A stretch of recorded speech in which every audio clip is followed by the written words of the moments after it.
Right now, Arctic winter sea ice has reached only 14.29 million square kilometers, matching the lowest winter peak ever recorded by satellites, according to the National Snow and Ice Data Center. That number is not alarming simply because it is low. It is alarming because it arrived in winter, when the Arctic is supposed to rebuild itself. This is the season of darkness, brutal cold, and long polar nights, the season when the ocean should be sealing itself under a white shield of ice. Instead, the shield has returned thinner, smaller, and less certain. The Arctic is no longer only losing ice during the melt season. It is struggling to recover during the season that once acted like its reset button. But that is not the scariest part. The missing ice is only what satellites can see. Beneath that shrinking lid, the ocean is undergoing a quieter change. Cold water absorbs carbon dioxide more readily. Melting ice changes salinity. And the carbonate chemistry that shell-building organisms depend on is losing some of its natural buffering power, not just less ice, different water. So the real question is no longer only how much white surface the Arctic can lose. It is what happens when the ocean beneath that surface begins crossing chemical thresholds that food webs, fisheries, and coastal communities were never built to endure. If this investigation matters, viewers can like, subscribe, and leave their location in the comments, because the signal beginning in the Arctic will not remain there. At the edge of the Arctic, the first people to feel a low winter maximum are not the people looking at a chart. They are the people who live where the chart becomes ground, water, travel, food, and danger. Along the coasts of Alaska, across the Bering Strait region, around the Chukchi and Beaufort Seas, and through the northern communities that have built life around frozen seasons, sea ice is not scenery. It is a road.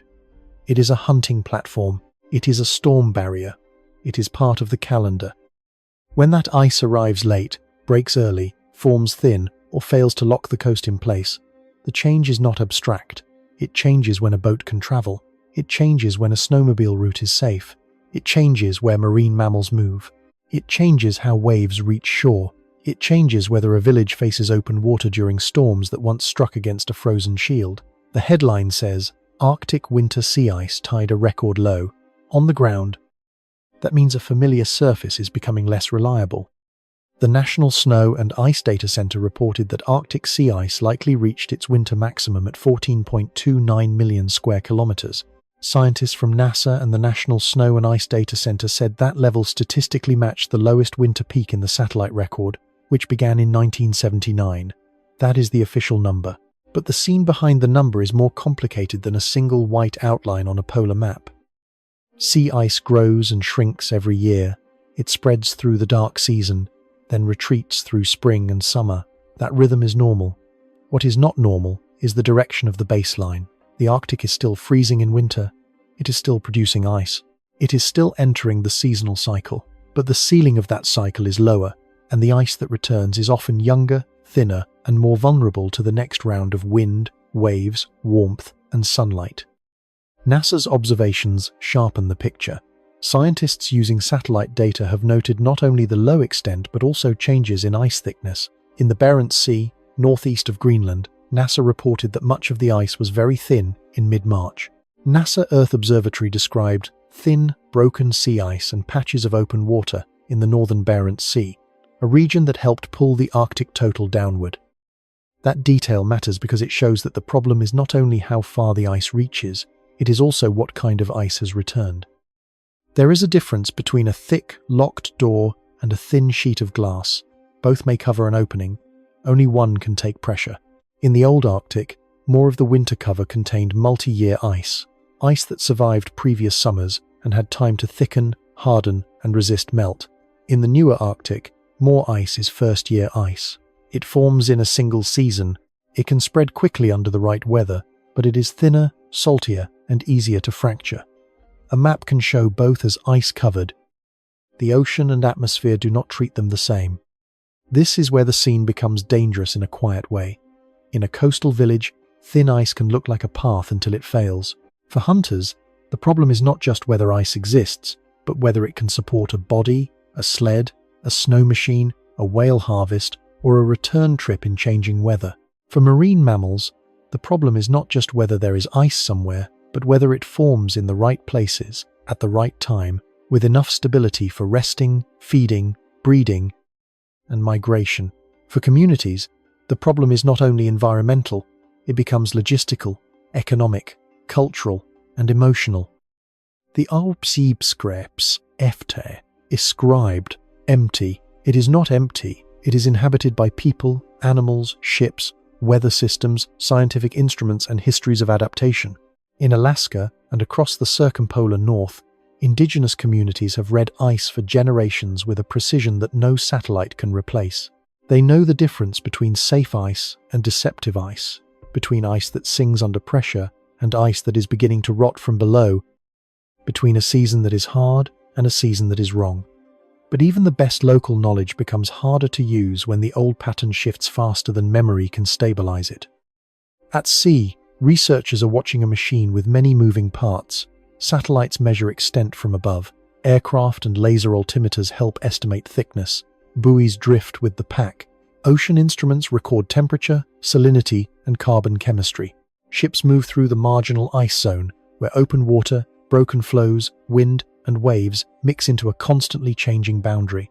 No single instrument sees the whole Arctic. The official warning is built from overlapping pieces.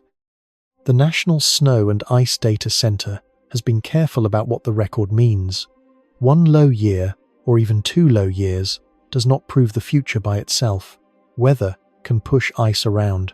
Winds can compact the pack or spread it out.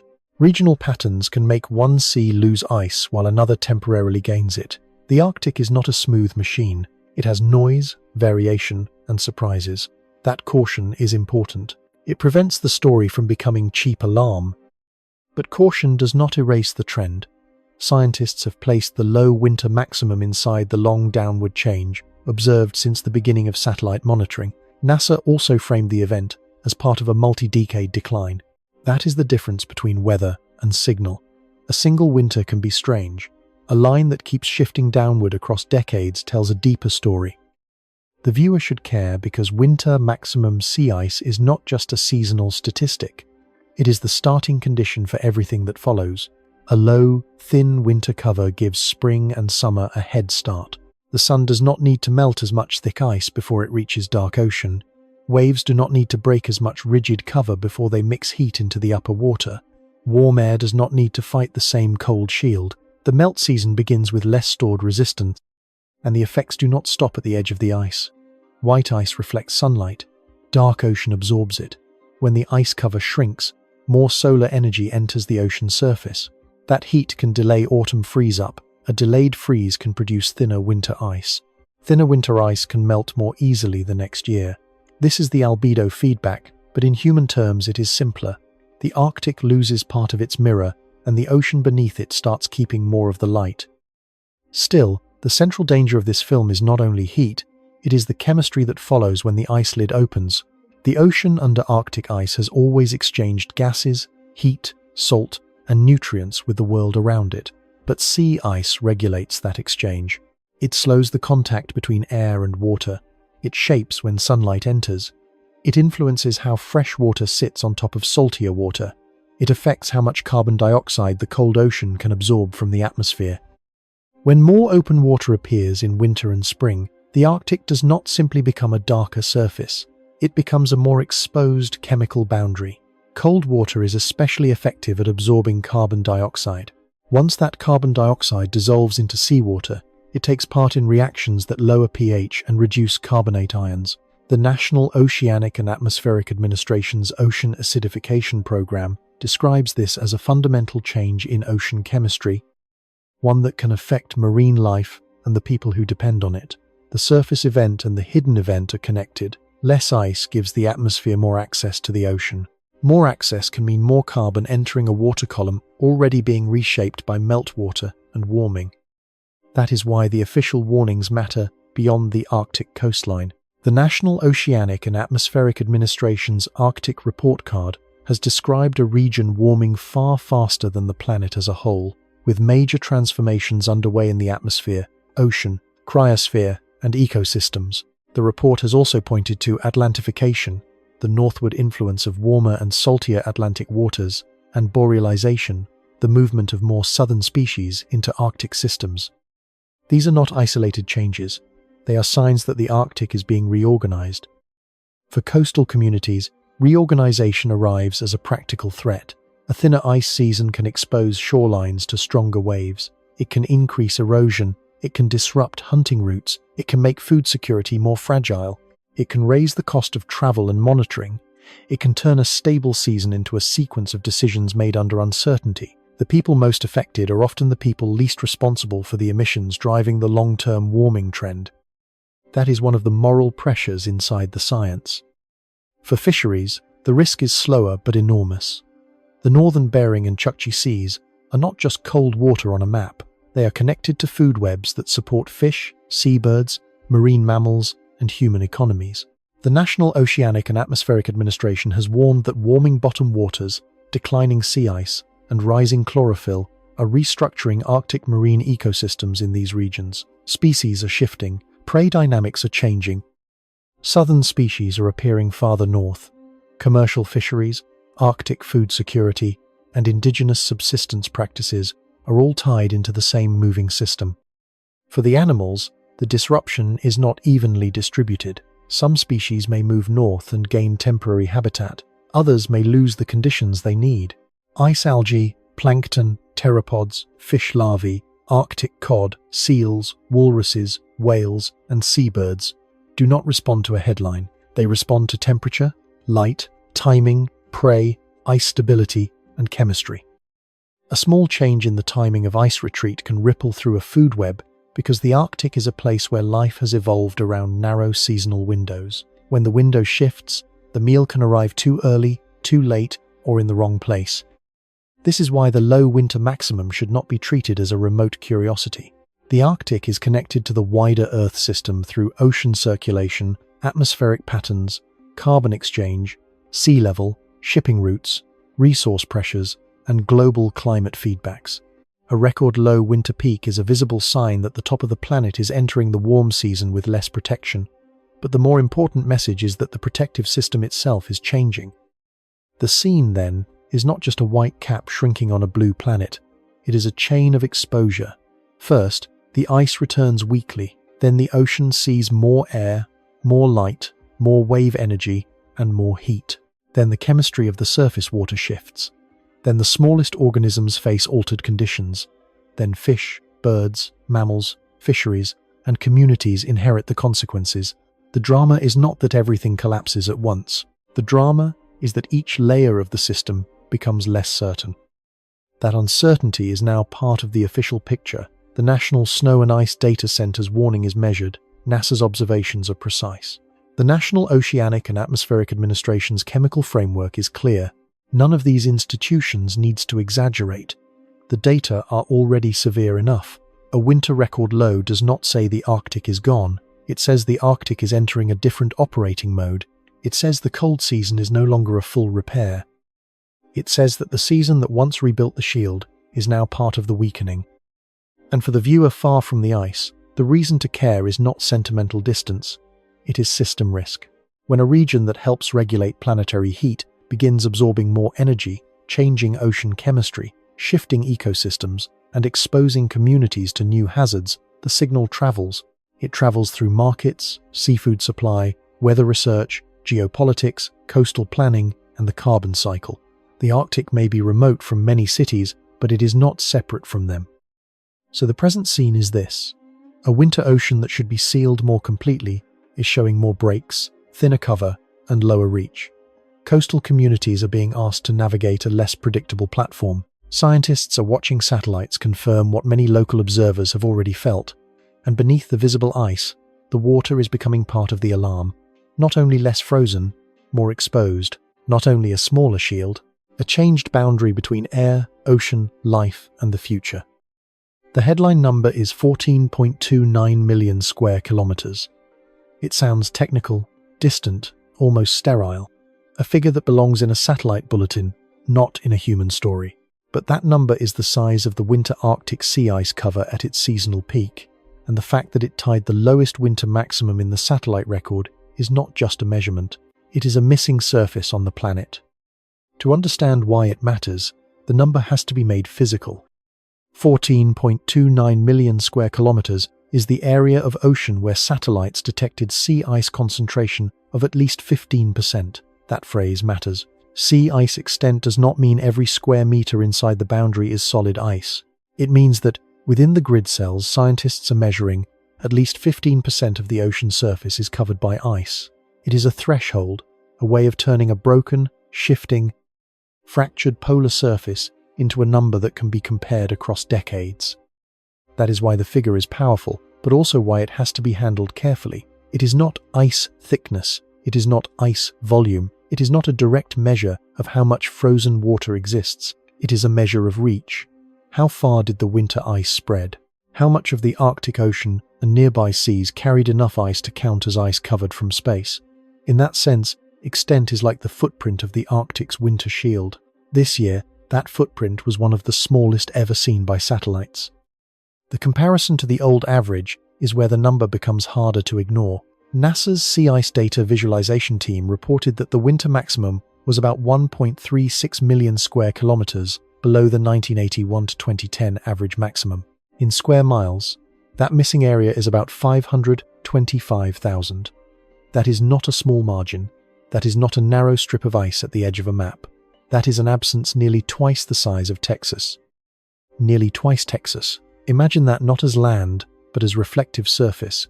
Imagine a bright shield that normally sends sunlight back towards space, and then imagine a region of that scale failing to appear at the season when it should be strongest. That is what makes the statistics so unsettling. The headline is not simply that Arctic ice is low, it is that the winter recovery was short by an area so large that the human mind has to borrow an entire American state, then nearly double it, just to begin to hold the scale. And yet the scale is not the only problem. The timing is the problem. A low summer minimum would still be alarming, but summer is the season of retreat. It is the season of sunlight, warmer air, melt ponds, open leads, and ocean heat attacking the ice from above and below. The Arctic losing ice in summer is part of the seasonal cycle, even if the modern losses are far beyond the old range. Winter is different. Winter is when the Arctic is supposed to rebuild. Winter is the repair season. Winter is when cold, darkness, and long polar nights should allow the ocean surface to freeze outward and thicken. So when the winter maximum itself falls to the bottom of the satellite record, the message is not only that the Arctic melted too much, the message is that it did not regrow enough. That difference changes the meaning of the event. It moves the story from a dramatic summer image into a quieter structural warning. A system can lose strength in two ways. It can be hit harder, or it can recover less between hits. The Arctic is now showing both. Summers keep attacking the ice with warmth, sunlight, and exposed ocean. Winters are no longer rebuilding the old reserve. The ice pack enters spring with less reach, less old ice, and in many regions less thickness. That is why the number 14.29 million square kilometers is not just a single season fact, it is a starting condition. Every melt season begins with what winter leaves behind. If winter leaves thick, widespread ice, spring has more work to do. The sun must darken the snow, melt surface layers, open ponds, widen cracks, and expose ocean. Winds and waves must break more resistant ice before they can mix the upper ocean. Warm air must overcome a larger cold barrier. But if winter leaves a smaller, thinner, younger cover, spring does not begin from the same line. It begins from a weakened position. This is the hidden importance of a winter maximum. It is not the finish line of winter, it is the launch pad for summer. A viewer looking at a polar map may see a difference at the edge, but the real meaning lies in what that edge represents.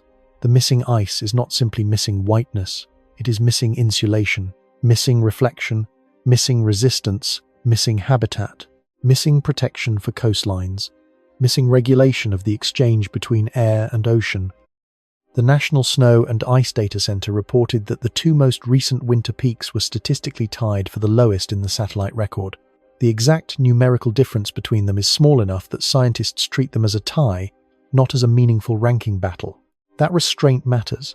The point is not to exaggerate one year by a few tens of thousands of square kilometers. The point is that the Arctic winter maximum has now sat at the floor of the satellite record in back-to-back years. That pattern is more disturbing than the rank. A ranking can be noisy, a trend is more important, winds can push ice together, and make extent look smaller. Winds can spread broken ice outward and make extent look larger. Air temperature, ocean heat, storms, pressure systems, and regional circulation can shift the yearly maximum. The Arctic has always had variability, but over the satellite era, the line has moved downward. The winter peak is not only bouncing around, it is bouncing around a lower baseline. That is why scientists use decades, not one dramatic date, to interpret the event. Satellite monitoring began in 1979, and the value of that record is consistency. It gives researchers a way to compare the modern Arctic against itself across time. Before the satellite era, there were ship logs, coastal observations, aircraft missions, and local knowledge, but satellites made the whole ice pack visible on a regular basis. They turned the Arctic from a partly observed frontier into a monitored planetary system, and the system has been losing reach. The missing 1.36 million square kilometers compared with the 1981 to 2010 average is not just a statistical departure. It is a statement about what the Arctic used to be able to do in winter and what it is doing now. A person can imagine a freezer that still works, but no longer gets as cold. Food still freezes, but not as deeply. Ice still forms, but not as securely. The machine has not stopped, it has weakened. That is the most accurate way to think about the Arctic winter maximum. The Arctic is not ice-free in winter. It is not close to ice-free in winter. No serious scientist is saying that. The danger is subtler and therefore easier to underestimate. The winter ice pack still returns, but the return shield is smaller than it used to be, and in many places less durable. The system still performs the old, seasonal act. It just performs it with less power. That distinction protects the story from false alarm and makes the real alarm clearer. Because the Arctic does not need to vanish in winter to change the planet. It only needs to lose enough reflective cover, enough old ice, enough stability, and enough chemical protection to alter the conditions under which the next season begins. Here, the headline number begins to connect to the deeper ocean warning. Sea ice extent is measured from above. Ocean chemistry changes from within. At first, they seem like different stories. One is visible from satellites. The other requires instruments, water samples, carbonate calculations, and long-term monitoring. One produces maps. The other produces pH values, alkalinity, dissolved inorganic carbon, and aragonite saturation states. One can be turned into a dramatic image in seconds. The other takes explanation. But the two are linked by exposure. When winter ice fails to cover as much ocean, more water remains in contact with the atmosphere. When ice is thinner and more broken, leads and openings allow more gas exchange. When the seasonal cover retreats earlier or forms later, the ocean spends more time uncovered. In the cold Arctic, that matters because cold water can take up carbon dioxide more readily than warm water. Once that carbon dioxide enters seawater, it participates in a chemical chain that can lower pH and reduce carbonate ions. That does not mean one low winter maximum instantly acidifies the entire Arctic Ocean. That would be too simple, and it would be wrong. Ocean acidification is driven primarily by the long-term rise of carbon dioxide in the atmosphere, with regional effects shaped by temperature, circulation, freshwater, biology, and mixing. But low sea ice is part of the machinery that changes exposure. It helps determine when and where the ocean breathes in contact with the air. The missing ice is therefore both a climate signal and a chemistry signal. Not because the ice itself is acidic, not because the visible edge on the map directly tells the entire chemical story, but because the ice controls the boundary. It regulates sunlight, it regulates gas exchange, it regulates the layering of fresh and salty water. It regulates how storms mix the upper ocean, remove part of that lid, or make it thinner and more fractured, and the ocean below enters a different relationship with the atmosphere. That is why the phrase "nearly twice Texas" should not be heard as a spectacle. It should be heard as a scale of exposure. A surface nearly twice the size of Texas that should have been part of the winter ice shield was not there compared with the older average. That means more dark water or more broken marginal ice in places where a brighter, more continuous cover would once have been expected. More dark water means more absorbed energy when sunlight returns. More broken ice means more wave action. More exposure means more exchange. And more exchange, in a high-carbon atmosphere, means the ocean's chemistry becomes part of the story. The human mind likes single numbers because they create clarity. 14.29 million square kilometers, 5.52 million square miles, 1.36 million square kilometers below average, 525,000 square miles missing, nearly twice Texas. These numbers are useful because they stop the story from floating away into vague concern. They give the viewer something solid to stand on. But numbers can also hide complexity. A headline number can make the Arctic sound like a sheet of paper getting smaller. It is not. The ice pack is a living physical boundary, moving, cracking, refreezing, ridging, melting, and drifting over an ocean that is itself changing. Beneath the number are winds, currents, storms, clouds, heat, salt, freshwater, biology, and carbon. The number is the doorway. It is not the whole room. Still, it is a very important doorway. Because when the winter maximum ties a record low, it tells scientists that the Arctic's recovery season is weakening. When that maximum sits far below the old average, it shows that the baseline has shifted. When the missing area is large enough to compare with major regions on land, it turns a remote polar statistic into a planetary fact. And when that missing area exposes more cold ocean to a carbon-rich atmosphere, it points toward the deeper alarm beneath the ice. The Arctic headline is about extent. The deeper story is about function. What did the ice used to do? It reflected sunlight. It cooled the planet. It separated the ocean from the air. It protected coastlines from waves. It gave animals a platform. It shaped the timing of plankton blooms. It influenced the salinity of surface water. It helped structure the chemical conditions that shell-building organisms and food webs experience. So when the extent falls, the question is not only how much ice is missing, the question is how many functions are weakened at the same time. That is why the winter record matters more than a map. The Arctic has not simply misplaced an area of white surface. It has entered the next season with a smaller shield, a weaker buffer, and a larger exposed ocean. The number is shocking because it is huge. It is more shocking because it arrives in winter. But it becomes truly dangerous when it is understood as a doorway into the ocean below. 14.29 million square kilometers is the headline. 1.36 million square kilometers below the old average is the scale. Nearly twice Texas is the image. But the real message is this: the Arctic is not only losing territory on a satellite map, it is losing part of the physical boundary that once helped keep heat, carbon, storms, ecosystems, and human life arranged in a recognizable pattern. And when that boundary weakens, the next question is no longer simply where the ice went. It is what the exposed water is becoming. The mistake is to look at the Arctic record and think the story is only about ice. Ice is the visible object. It is what satellites can map in white. It is what news graphics can outline. It is what the human eye understands immediately. More ice looks safe, less ice looks dangerous. A record low winter maximum seems to say one simple thing: the Arctic has less frozen surface than it should. That is true, but it is incomplete. The deeper alarm begins when the missing ice stops being treated as the end of the story and starts being understood as the opening of a lid. Sea ice is not just frozen seawater floating on top of the ocean. It is a boundary layer between the atmosphere and the Arctic Ocean. It controls exposure, it controls light, it controls how much wind can roughen the surface, it controls how easily the ocean can exchange gases with the air. It controls how fresh water from melting ice sits above saltier water.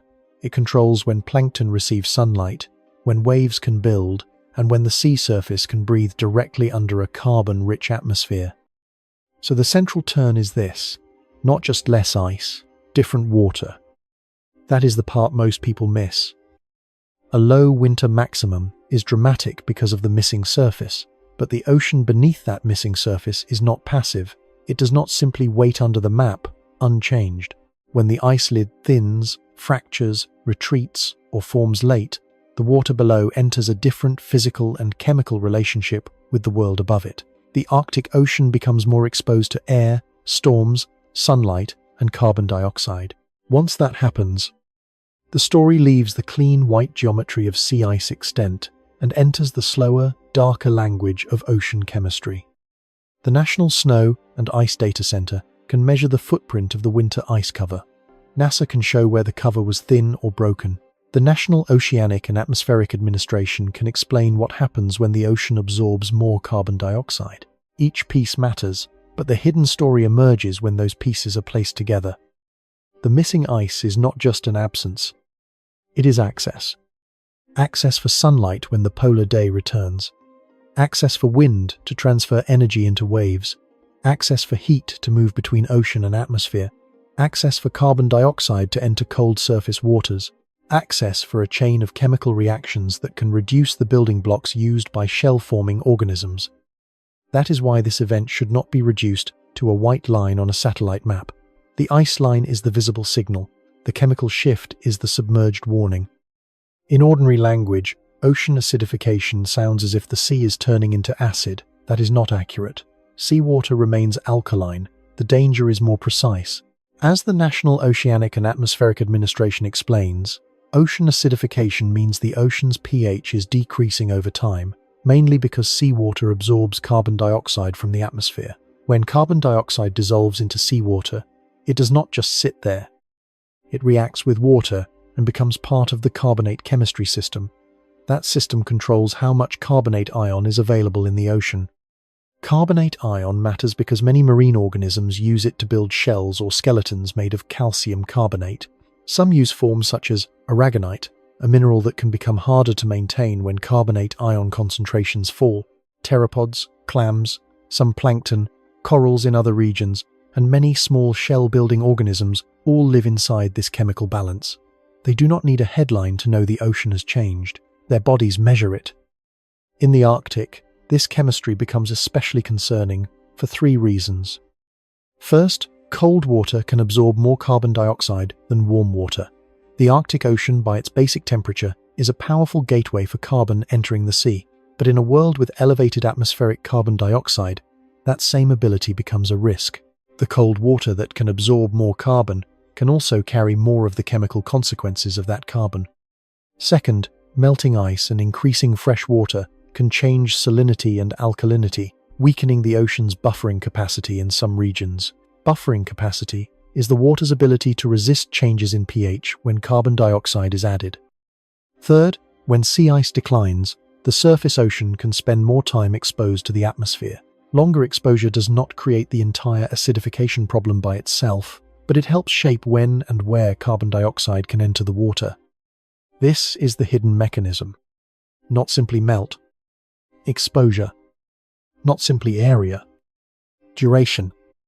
Not simply ice loss. A changed boundary between air and ocean. The viewer may imagine sea ice as a roof. That image is useful, but incomplete. A roof only blocks rain. Sea ice does more. It is a roof, a mirror, a blanket, a road, a habitat, and a chemical gate. When that gate opens more often, the ocean is not merely uncovered, it is allowed to interact differently with everything above it. This is why winter matters. In summer, open water is expected. In winter, the lid should be returning. The polar night should be shutting down sunlight. Cold should be rebuilding the barrier. Ice growth should be reducing the area of ocean directly exposed to the air. But a record-low winter maximum means the seasonal closure was incomplete. More water stayed outside the old envelope of protection. More of the ocean began the transition towards spring with less ice above it. That gives the next season a different starting point. And chemistry is deeply sensitive to starting points. The amount of carbon dioxide in the atmosphere matters. The temperature of the water matters. The amount of fresh water matters.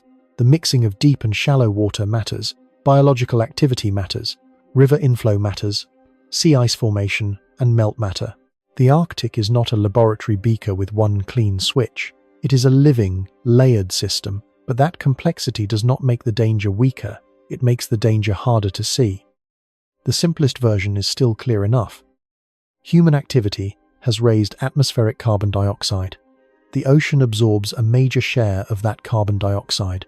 When it enters seawater, it drives chemical reactions that lower pH and reduce carbonate availability. In the Arctic, cold water, meltwater, changing circulation, and declining sea ice can make parts of that system especially vulnerable. The record-low winter ice maximum is therefore not just a symptom of warming, it is one of the ways the ocean's exposure is being reorganized. There is a quiet violence in that word, reorganized. Nothing has to explode.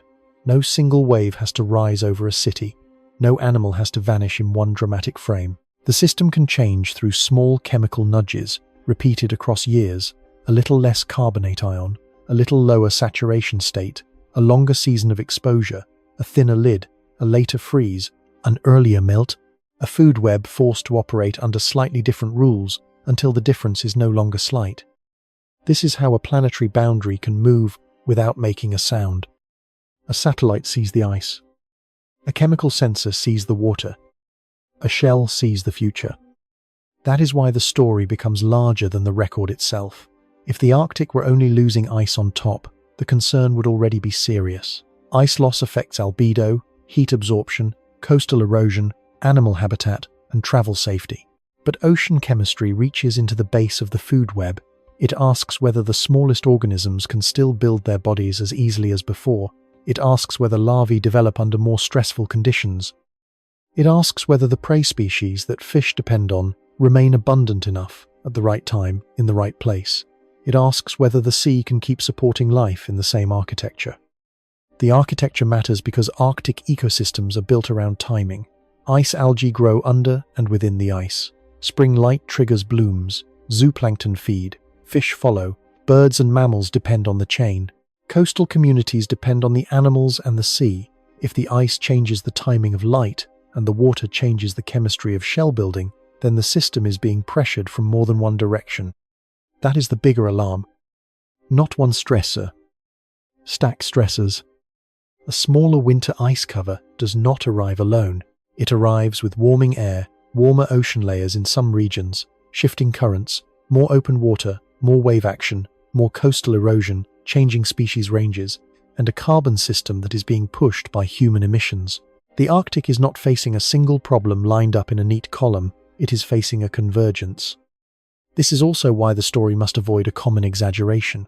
It would be wrong to say that one record low winter maximum directly caused a sudden collapse in Arctic ocean chemistry.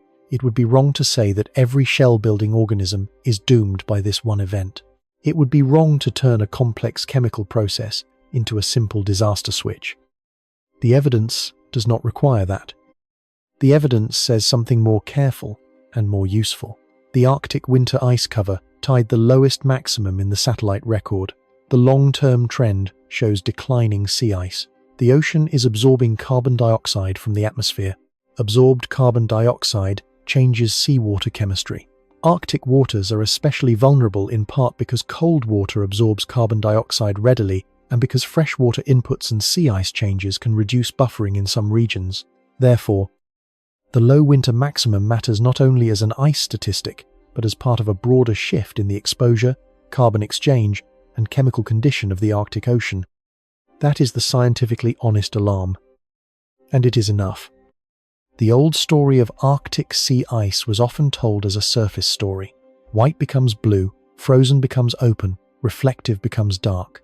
That story remains true, but it is no longer sufficient. The missing white surface is connected to a hidden transformation below it. The sea is not only receiving more heat, it is receiving more carbon. It is not only changing temperature, it is changing balance. It is not only less frozen, it is less buffered. The phrase less buffered may sound soft, but in chemistry it is severe. A buffer is what resists change. It is the cushion inside the system. It is the reason a small push does not immediately become a large swing. When buffering capacity weakens, the same added carbon dioxide can produce a larger chemical response. In the ocean, that can mean conditions move faster towards states that make calcium carbonate structures more difficult to maintain. For a shell-building organism, that is not an abstract change.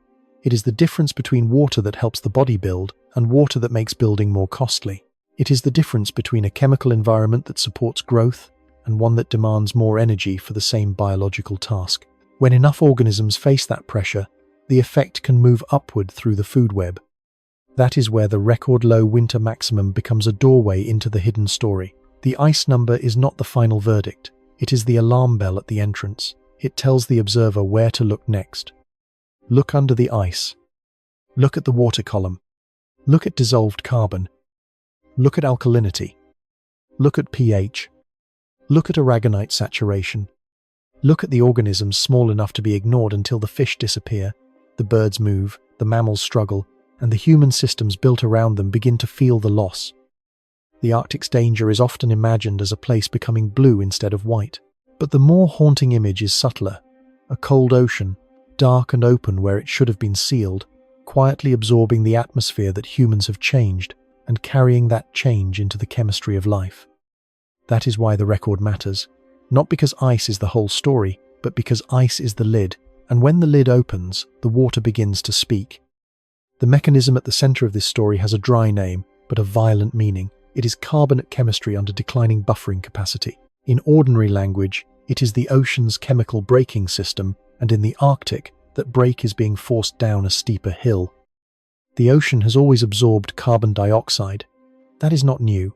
Long before industrial smokestacks, engines, power plants, and global shipping lanes filled the air with extra carbon, the sea and atmosphere exchanged carbon dioxide constantly.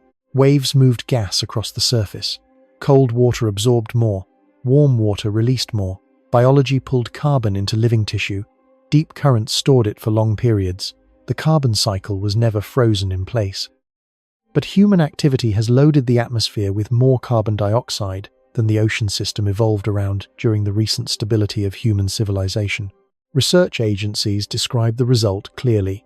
The ocean has taken up a large share of the carbon dioxide released by human activity, and that uptake has changed seawater chemistry. The change is not science fiction, it is measurable. Since the industrial era began, the average pH of surface ocean water has fallen by about 0.1 unit. Because the pH scale is logarithmic, that small-looking decline represents roughly a 30% increase in acidity. This does not mean the ocean is turning into acid. That phrase is misleading. Seawater is still alkaline, but it is becoming less alkaline, and for marine life, that difference matters. A person does not need a lake to become battery acid before fish are affected. A body does not need a fever of 110 degrees before the first symptoms appear. Biological systems live inside ranges. Chemistry does not have to become extreme to become stressful. The core reaction begins when carbon dioxide from the air dissolves into seawater. Once inside the water, some of that carbon dioxide combines with water molecules and forms carbonic acid. Carbonic acid is weak, but it does not stay still. It can release hydrogen ions. Those hydrogen ions are important because they change pH, and because they react with carbonate ions already present in seawater. That is where the problem sharpens. Carbonate ions are one of the building blocks used by many marine organisms to form shells and skeletons made of calcium carbonate. When there are enough carbonate ions, organisms such as pteropods, clams, mussels, some plankton, and other shell-building creatures can more easily maintain their structures. When carbonate ions decline, those structures can become harder to build and easier to dissolve, especially for organisms that use aragonite, a more soluble form of calcium carbonate. The chemistry can be pictured as a construction site under pressure. Calcium is like one pile of building material, carbonate is another. Shell-building organisms need both, but when extra carbon dioxide enters the water, it does not simply add harmless material to the site. It creates more hydrogen ions, and those hydrogen ions tie up carbonate, converting more of it into bicarbonate. The carbonate pile gets smaller. The builders still need it. The water has simply made it harder to reach. That is why ocean acidification is not only about pH. pH is the headline measurement, the one most people recognize. But the deeper biological concern is the carbonate system. Dissolved carbon dioxide, bicarbonate, carbonate ions, alkalinity, pH, and saturation state. These are connected parts of one chemical balance. Push one part hard enough, and the others move. One of the key measures scientists use is called aragonite saturation state. The name sounds technical, but the idea is simple. It describes whether seawater is chemically favorable or unfavorable for aragonite, the calcium carbonate mineral used by many shell-building organisms. When the saturation state is high enough, the water supports the formation and maintenance of aragonite shells. When it falls toward 1, the water becomes less favorable. When it drops below 1, the water becomes undersaturated, meaning aragonite can begin to dissolve unless organisms spend energy defending their structures. For an organism, energy spent defending a shell is energy not spent growing, reproducing, escaping predators, or surviving stress. That is the biological translation of chemistry. A lower saturation state is not just a number in a lab, it is an energy tax placed on life. In the Arctic, that tax can become especially severe because the region begins with several vulnerabilities. The first is temperature. Cold water absorbs carbon dioxide more readily than warm water. This is a basic physical property. A cold ocean surface can take in carbon dioxide efficiently, which makes polar regions important in the global carbon cycle. But in a world with elevated atmospheric carbon dioxide, that same ability becomes a risk. The cold water that can absorb more carbon can also carry more of the chemical consequences of that carbon. The second vulnerability is fresh water. Sea ice melt, river runoff, glacier melt, and precipitation can add fresh water to the surface ocean. Fresh water can reduce salinity, and in many places it can also reduce alkalinity, depending on the source and chemistry of that water. Alkalinity is part of the ocean's buffering system. It helps seawater resist changes in pH when acidifying carbon enters. If the buffer is weaker, the same addition of carbon dioxide can cause a larger chemical shift. This is why the Arctic is not merely a colder version of other oceans. It is a layered, diluted, changing ocean basin where the chemical break can be thinner in some regions. When fresh surface water sits above saltier water, it can create stratification. Stratification means the water column becomes more layered, with less vertical mixing. That can trap certain chemical conditions near the surface or on shelves. It can also change how nutrients, carbon, and oxygen move through the system. The third vulnerability is sea ice itself. Sea ice regulates contact between air and ocean. When ice is thick and continuous, the ocean is partly shielded from direct gas exchange. When the ice thins, fractures, or retreats, the ocean surface opens. Leads appear. Marginal ice zones widen. Storms can roughen the water. Waves can mix the upper layer. The surface can exchange carbon dioxide with the atmosphere more directly and over longer periods. This does not mean every patch of open water automatically becomes more acidic in the same way. Biology can take up carbon dioxide during blooms. Temperature, mixing, and circulation can change the direction and rate of exchange. The Arctic is not uniform, but the decline of the ice lid changes the conditions under which all these processes occur. It changes exposure, and exposure is the hinge between the visible ice story and the hidden chemistry story. The fourth vulnerability is what comes from below and from the shelves. Arctic shelf seas, including the Chukchi and Beaufort regions, are productive and complex. Organic matter produced near the surface can sink and decompose. When microbes break down that organic matter, they release carbon dioxide into the water. That respiration can intensify acidification in deeper shelf waters. Upwelling can bring carbon-rich, lower pH water toward the surface or onto shelves. Depending on winds and circulation, river inputs can carry fresh water, organic carbon, and nutrients. Atlantic and Pacific waters entering the Arctic can bring their own heat and chemical signatures. The result is not one simple acidification pathway. It is a convergence of pathways. Atmospheric carbon dioxide enters from above. Fresh water changes the buffer. Biology produces and consumes carbon. Currents import different water masses. Sea ice controls exposure and timing. Warming changes stratification and metabolism. The carbonate system sits at the center of all of it, absorbing the pressure until the pressure begins to show. That is why the brake metaphor matters. A brake does not stop a vehicle from existing. It controls speed. It prevents small slopes from becoming dangerous descents. In seawater, buffering capacity performs a similar role. It does not stop carbon dioxide from entering the ocean. It moderates the chemical response.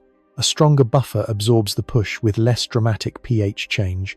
A weaker buffer allows the same push to move the system farther. The Arctic's problem is that the hill is getting steeper and the brake is weakening at the same time. The hill is the rising level of atmospheric carbon dioxide. The weaker brake is the reduced buffering capacity in vulnerable waters, shaped by fresh water, low alkalinity, cold uptake, and changing sea ice. The vehicle is the marine ecosystem. For a while, the vehicle still moves. It may even appear stable from a distance, but the driver has less room for error. At the base of the food web, this chemistry meets organisms small enough to be overlooked. Pteropods are one example. They are tiny swimming snails, sometimes called sea butterflies. Their shells are made of aragonite. They are eaten by fish, salmon, seabirds, and other animals in different regions. When aragonite saturation falls, pteropods can face shell dissolution, slower growth, or greater energy demands, depending on life stage and exposure. They are not the only organism of concern, but they are a clear warning because their bodies are built directly from the chemistry that is changing. A pteropod does not debate whether acidification is politically convenient. It lives in the water it is given. If the water contains fewer carbonate ions, the animal must pay the cost. If the saturation state falls, the shell becomes more vulnerable. If the timing of food also shifts because ice and light are changing, then the animal faces more than one stress at once. This is how the Arctic story moves from physics into biology. The ice controls the stage. The chemistry changes the rules. The organisms must perform under both. For fish, the effect can be direct or indirect. Some species may experience acidification stress during sensitive life stages, especially eggs and larvae. Others may be affected through their prey. If shell-building plankton struggle, or if plankton timing shifts, fish populations can feel the change later. For seabirds and marine mammals, the signal may appear even farther up the chain. By the time a bird colony fails or a marine mammal changes its feeding pattern, the original chemical stress may be buried beneath layers of ecological response. That delay is dangerous because it can create false comfort.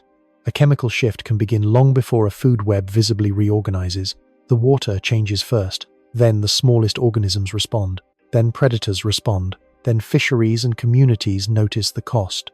The absence of immediate collapse is not proof of safety.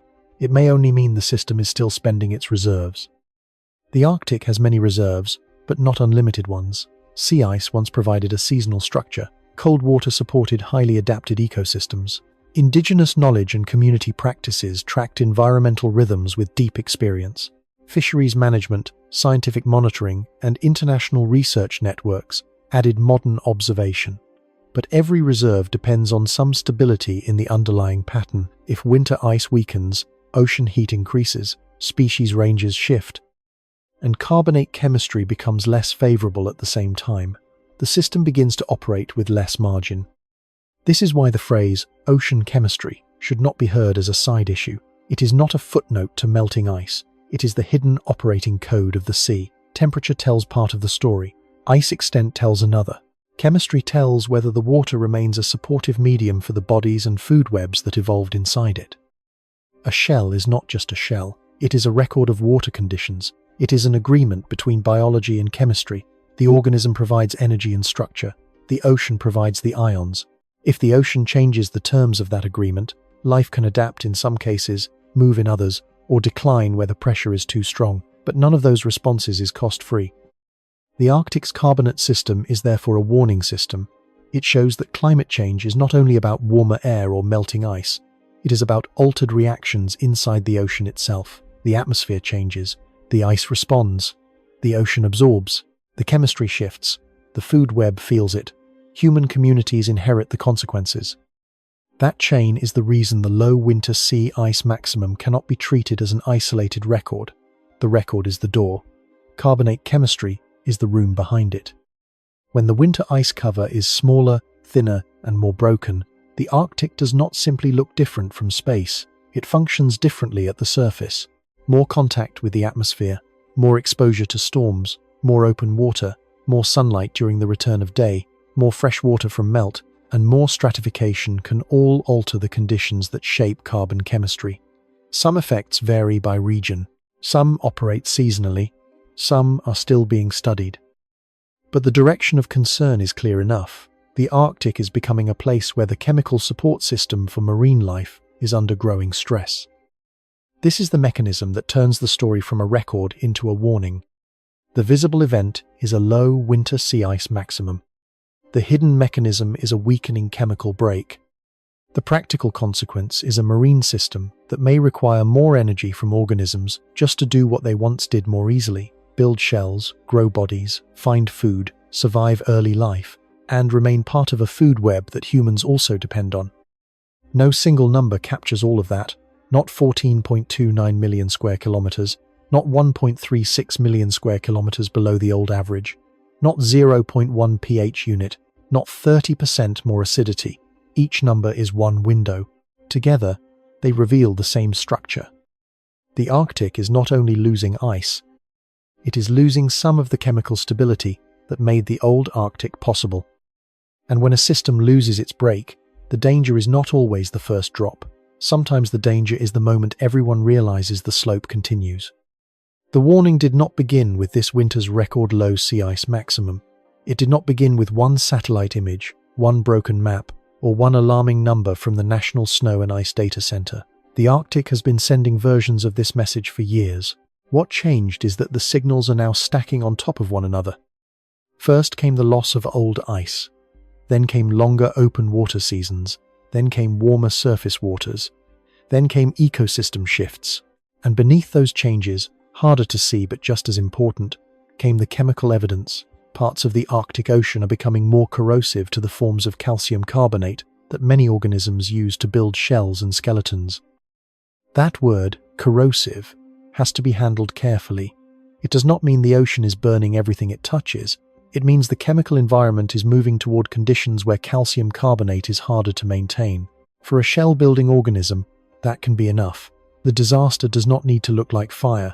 It can look like larvae failing to build properly, shells thinning, growth slowing, and food webs absorbing stress at their smallest levels first. This is not speculation. There is a history. One of the most important warnings came far from the Arctic, along the Pacific Northwest coast of the United States. In the late 2000s, oyster hatcheries began seeing mass die-offs of oyster larvae. At Whiskey Creek Shellfish Hatchery in Oregon, a place that supplied larvae for shellfish growers across a wide region, the failure was not immediately understood. The water looked like water. The tanks looked like tanks. The crisis did not arrive as a hurricane or an oil spill. It arrived through chemistry. Scientists later linked the hatchery failures to corrosive seawater associated with ocean acidification and upwelling, with low aragonite saturation playing a central role. The larvae were especially vulnerable because early shell formation is a race against time. If the water chemistry is unfavorable during that narrow window, the organism does not simply postpone construction, it may fail. That event matters here because it changed how people understood ocean acidification. Before that, acidification could be dismissed by some as a future problem, something that belonged to models, projections, and distant coral reefs. The oyster collapse showed something colder and more practical. A change in seawater chemistry could move through biology and become an economic shock. It could damage an industry. It could force farmers, scientists, and managers to build new monitoring systems just to know when the water was safe enough to use. The Pacific Northwest is not the Arctic. Its upwelling system is different. Its species are different. Its coastal economy is different. But the lesson travels. The lesson is that ocean chemistry does not have to wait for a spectacular collapse to matter. It can enter through a hatchery pipe. It can enter through larval development. It can enter through a shell so small that the wider public does not notice until jobs, food, and supply chains begin to respond. The Arctic has its own version of that warning. The National Oceanic and Atmospheric Administration's Arctic Report Card has described rapid acidification in the region and explains that the Arctic is naturally vulnerable because of cold temperatures, higher baseline carbon dioxide in some waters, seasonal processes that concentrate carbon dioxide, and distinctive land-sea and freshwater interactions. That is a crucial point. The Arctic is not merely being harmed by one outside force. It is a region whose natural chemistry already sits closer to certain thresholds, and climate change is pushing it harder. The older image of the Arctic as a frozen cap can make the ocean beneath it seem chemically protected, but research has shown the opposite. The Arctic can be especially sensitive. Cold water absorbs carbon dioxide readily. Fresh water from sea ice melt, rivers, and glaciers can reduce buffering capacity in some places. Organic matter can sink and decompose, adding carbon dioxide to deeper shelf waters. Upwelling and currents can bring carbon-rich waters into biologically important zones. Sea ice loss can expose more surface water to the atmosphere. The historical record is therefore not one line, it is a set of converging observations. A major study of the Western Arctic Ocean, published in Science in 2022, reported rapid acidification over recent decades, with rates estimated at 3 to 4 times higher than in other ocean basins. The authors connected that acceleration to sea ice loss because less ice exposes more seawater to the atmosphere, and allows more carbon dioxide uptake. That finding matters because it links the visible and invisible parts of the story. The shrinking ice cover is not only a symptom of warming, it helps open the chemical gate.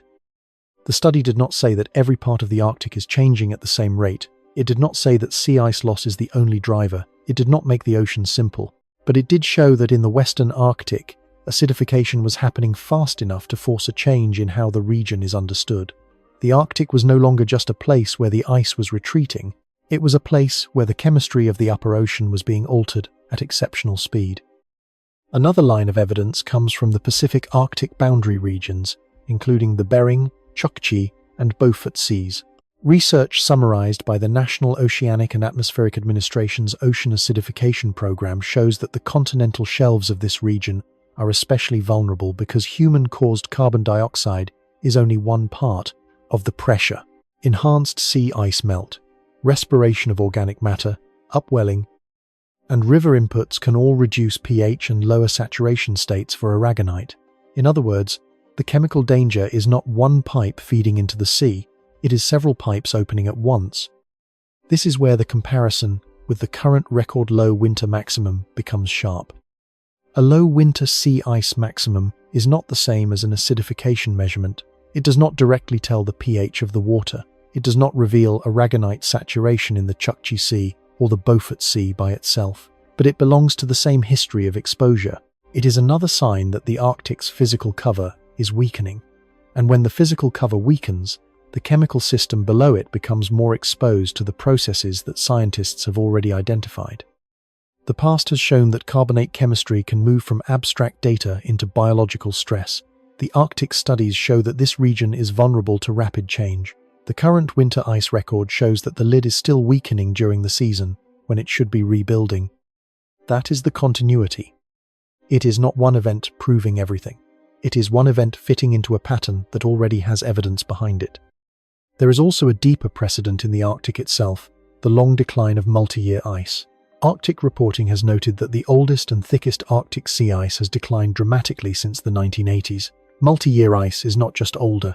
It is a reserve of thickness and stability. It survives summers. It resists fracture. It helps keep the seasonal cycle from becoming too fragile. When that older ice disappears, the Arctic becomes more dependent on first-year ice, which forms quickly but melts more easily.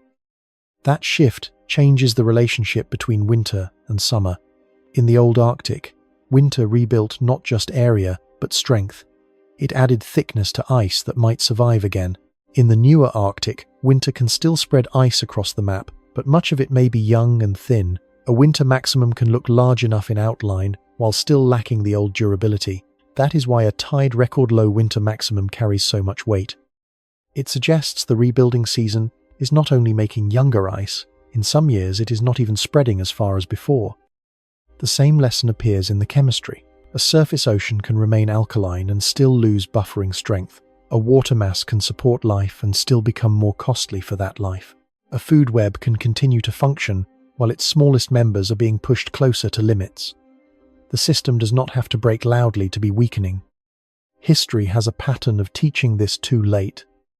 At Whiskey Creek, the early crisis was not obvious from the surface.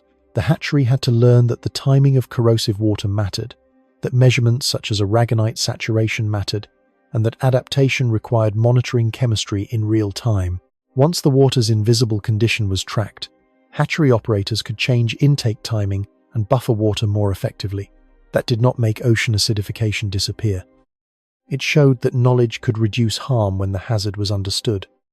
That is an important point for the Arctic. The lesson from past chemical shocks is not fatalism, it is preparedness. Systems suffer more when invisible risks remain invisible. If communities, fisheries, managers, and researchers can measure pH, alkalinity, dissolved inorganic carbon, temperature, salinity, oxygen, and biological response, they can see danger earlier, they can build forecasts, they can identify vulnerable seasons and regions. They can distinguish a temporary fluctuation from a directional shift. But monitoring the Arctic is hard. The distances are vast, the weather is harsh, ships are expensive, instruments are difficult to maintain, winter observations are limited, sea ice itself makes access dangerous. Indigenous and local observations are essential, but they are often underfunded or treated as separate from institutional science when they should be part of the same warning system. The region most in need of careful tracking is also one of the hardest places on Earth to track. That creates a dangerous gap between change and recognition. The chemistry may shift before the data network is dense enough to see all of it. The food web may respond before managers understand which link moved first. A fishery may face new uncertainty before the models can fully represent pH, saturation state, temperature, prey changes, and migration together. A community may notice unsafe ice, altered animal behavior, and changing harvest timing before a formal report can translate those observations into policy. The historical evidence therefore points in two directions at once. It proves that the danger is real, and it shows that society is often slow to build the systems needed to understand it. The Arctic is not repeating the Pacific Northwest oyster story exactly. It is larger, colder, more remote, and tied into global climate feedbacks in a different way. But the analogy is powerful because both stories reveal the same hidden vulnerability. Marine life can be injured by changes that are not visible to the eye. A coastline can look normal while the chemistry of survival shifts. A shell can become a sensor before an economy knows it is at risk. That is why this winter's record low sea ice maximum should be read against the past, not in isolation. The record is not a strange new sentence written on a blank page. It is another line in a document scientists have been reading for decades. Declining ice extent, loss of old ice, warming waters, more open water seasons, faster acidification in parts of the Arctic, vulnerable shelf seas, shell-building organisms facing lower saturation states. Communities depending on ecosystems whose foundations are being altered. The comparison with the past also keeps the story honest. It prevents overclaiming. The correct statement is not that one low winter maximum will immediately cause an oyster-style collapse across the Arctic. That would be false. The correct statement is that past events and studies have already shown how ocean chemistry can become a biological and economic hazard, and the current low winter ice maximum adds another layer of exposure to an Arctic system already known to be chemically vulnerable. That is more sober. It is also more disturbing. Because a dramatic disaster often gives society a date, a place, and a single cause, chemistry does not always work that way. It accumulates, it interacts, it lowers margins, it reveals itself through thresholds that may be crossed locally, seasonally, or biologically before the public understands the scale of change. The Arctic's warning is not a single scream, it is a set of instruments playing the same low note. The satellite sees the winter ice failing to rebuild as far as it once did. The ocean chemist sees pH and carbonate balance moving in the wrong direction. The biologist sees organisms forced to spend more energy on survival. The coastal observer sees the season behaving differently. The fisher sees species and timing shift. The historian of climate sees a system leaving the range that shaped human planning. This is why the earlier evidence matters. It gives the present event a memory. Without that memory, a record low winter maximum could be treated as one bad year. With that memory, it becomes part of a larger transition. The ice record is the visible fracture. The chemistry studies are the crack beneath the foundation. The hatchery collapse is the warning that invisible water conditions can become visible human losses. The Arctic research is the warning that the top of the planet may be moving faster than familiar expectations can follow. So when the present Arctic winter maximum ties the lowest level in the satellite record, the event does not stand alone. Behind it is the history of a colder ocean absorbing more carbon, a changing ice cover exposing more surface, shelf seas carrying multiple acidification drivers, and real-world examples showing that carbonate chemistry can strike at the earliest stages of life. The past does not say the future is already written. It says the warning is no longer theoretical. The most vulnerable layer in the Arctic is not always the layer that appears first on a satellite image. From space, the story looks like white ice and dark water. From the coast, it looks like a season that no longer behaves as expected.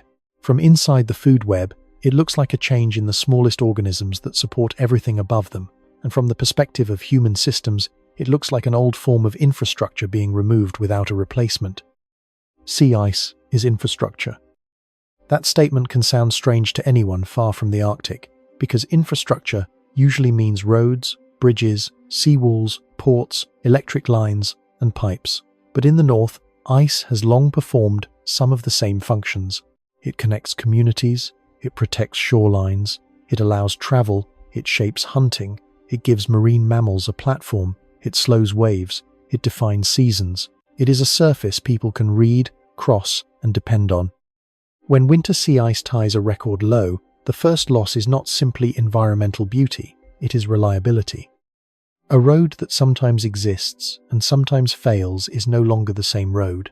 A storm barrier that forms late and breaks early is no longer the same barrier. A hunting platform that looks solid but hides weakness underneath is not just thinner ice. It is risk transferred onto the people who must decide whether to step onto it. That is why the Arctic's vulnerable layer begins with coastal and indigenous communities. In Alaska, across the Bering, Chukchi, and Beaufort Sea regions, many communities are tied to sea ice through subsistence hunting, fishing, travel, cultural practice, and food security. Arctic reporting has described how changes in sea ice, warming waters, and ecosystem shifts are affecting Arctic food security and indigenous subsistence practices. This is not an abstract chain. It is dinner, income, travel, safety, and identity. A low winter maximum changes the emotional structure of a season. The question becomes not only whether ice is present, but whether it can still be trusted. Can a hunter cross it? Can a family plan around it? Can elders teach younger people the same signs, if the signs no longer mean what they used to mean? Can a community rely on a shoreline being protected when storms arrive over open water instead of against shorefast ice? The answer is no longer simple. That uncertainty is itself a form of harm. It forces communities to spend more attention, more money, more time, and more risk on decisions that were once guided by patterns. Adaptation is possible, but adaptation is not free. It requires equipment, fuel, monitoring, emergency response, relocation planning in some places, and recognition that local knowledge must be supported rather than treated as anecdotal. The second vulnerable layer lies at the shoreline.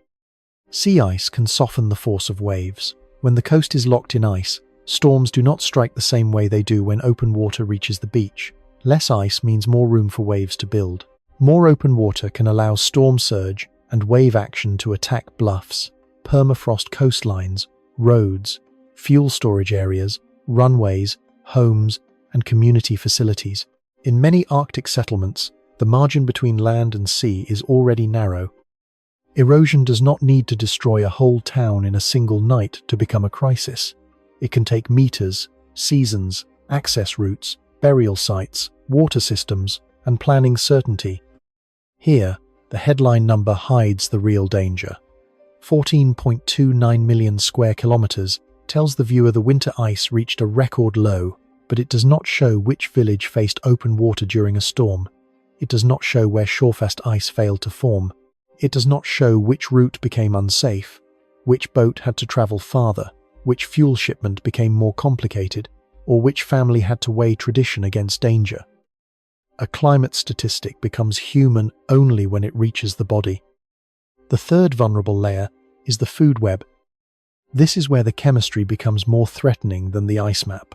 The Arctic marine ecosystem is built from small things: ice algae, phytoplankton, zooplankton, pteropods, fish larvae, forage fish, Arctic cod, seals, walruses, whales, and seabirds are linked by timing and chemistry. The viewer sees a whale, a seal, or a seabird because those animals are visible, but the system depends on organisms that can be smaller than a fingertip and sometimes nearly invisible.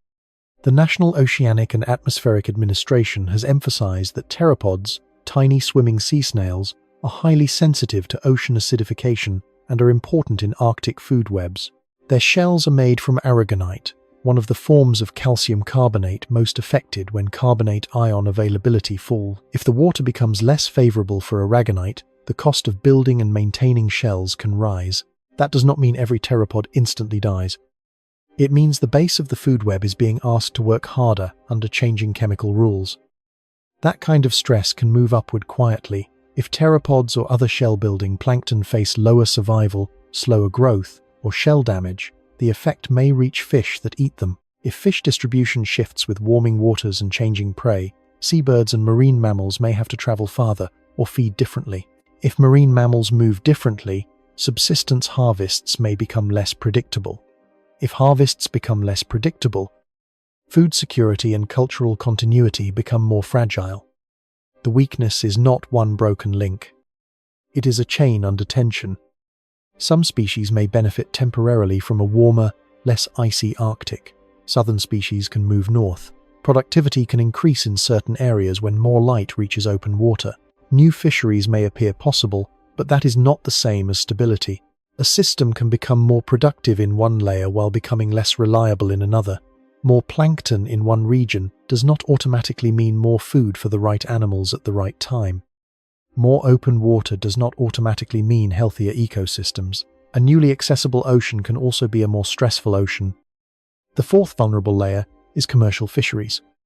The Arctic and subarctic seas near Alaska are not only ecological spaces, they are working seas. Fisheries support jobs, processors, vessels, ports, tax bases, and small communities. NOAA Fisheries reported that the Alaska Bering Sea snow crab fishery reopened in 2025 after 2 years of closure, following a sharp population decline, while the species remained at low abundance and coastal communities still faced economic challenges. The snow crab story should not be misused as a simple ocean acidification story. The decline involved multiple pressures, and scientists continue to examine the roles of warming, ecosystem change, predation, disease, and population dynamics. But it is a warning about system vulnerability. A fishery does not have to vanish forever to cause damage. A closure can stop income. A reduced quota can destabilize vessels and processors. A population decline can force managers to make hard choices between ecological recovery and economic survival. Communities that depend on fisheries often cannot instantly replace one species with another. A boat, a permit, a processor, a workforce, and a cultural identity are not easily reconfigured. Climate change turns fisheries management into a moving target problem. The old question was often how many fish or crabs could be harvested without damaging the population. The new question is harder. What happens when the population itself is moving, the habitat is changing, the prey field is shifting, the chemistry is altering, and the historical baseline no longer predicts the future well? That is why ocean chemistry belongs in the same conversation as sea ice. Acidification may not be the only pressure on fisheries, but it is one of the pressures that can affect early life stages, shell formation, prey organisms, and ecosystem productivity.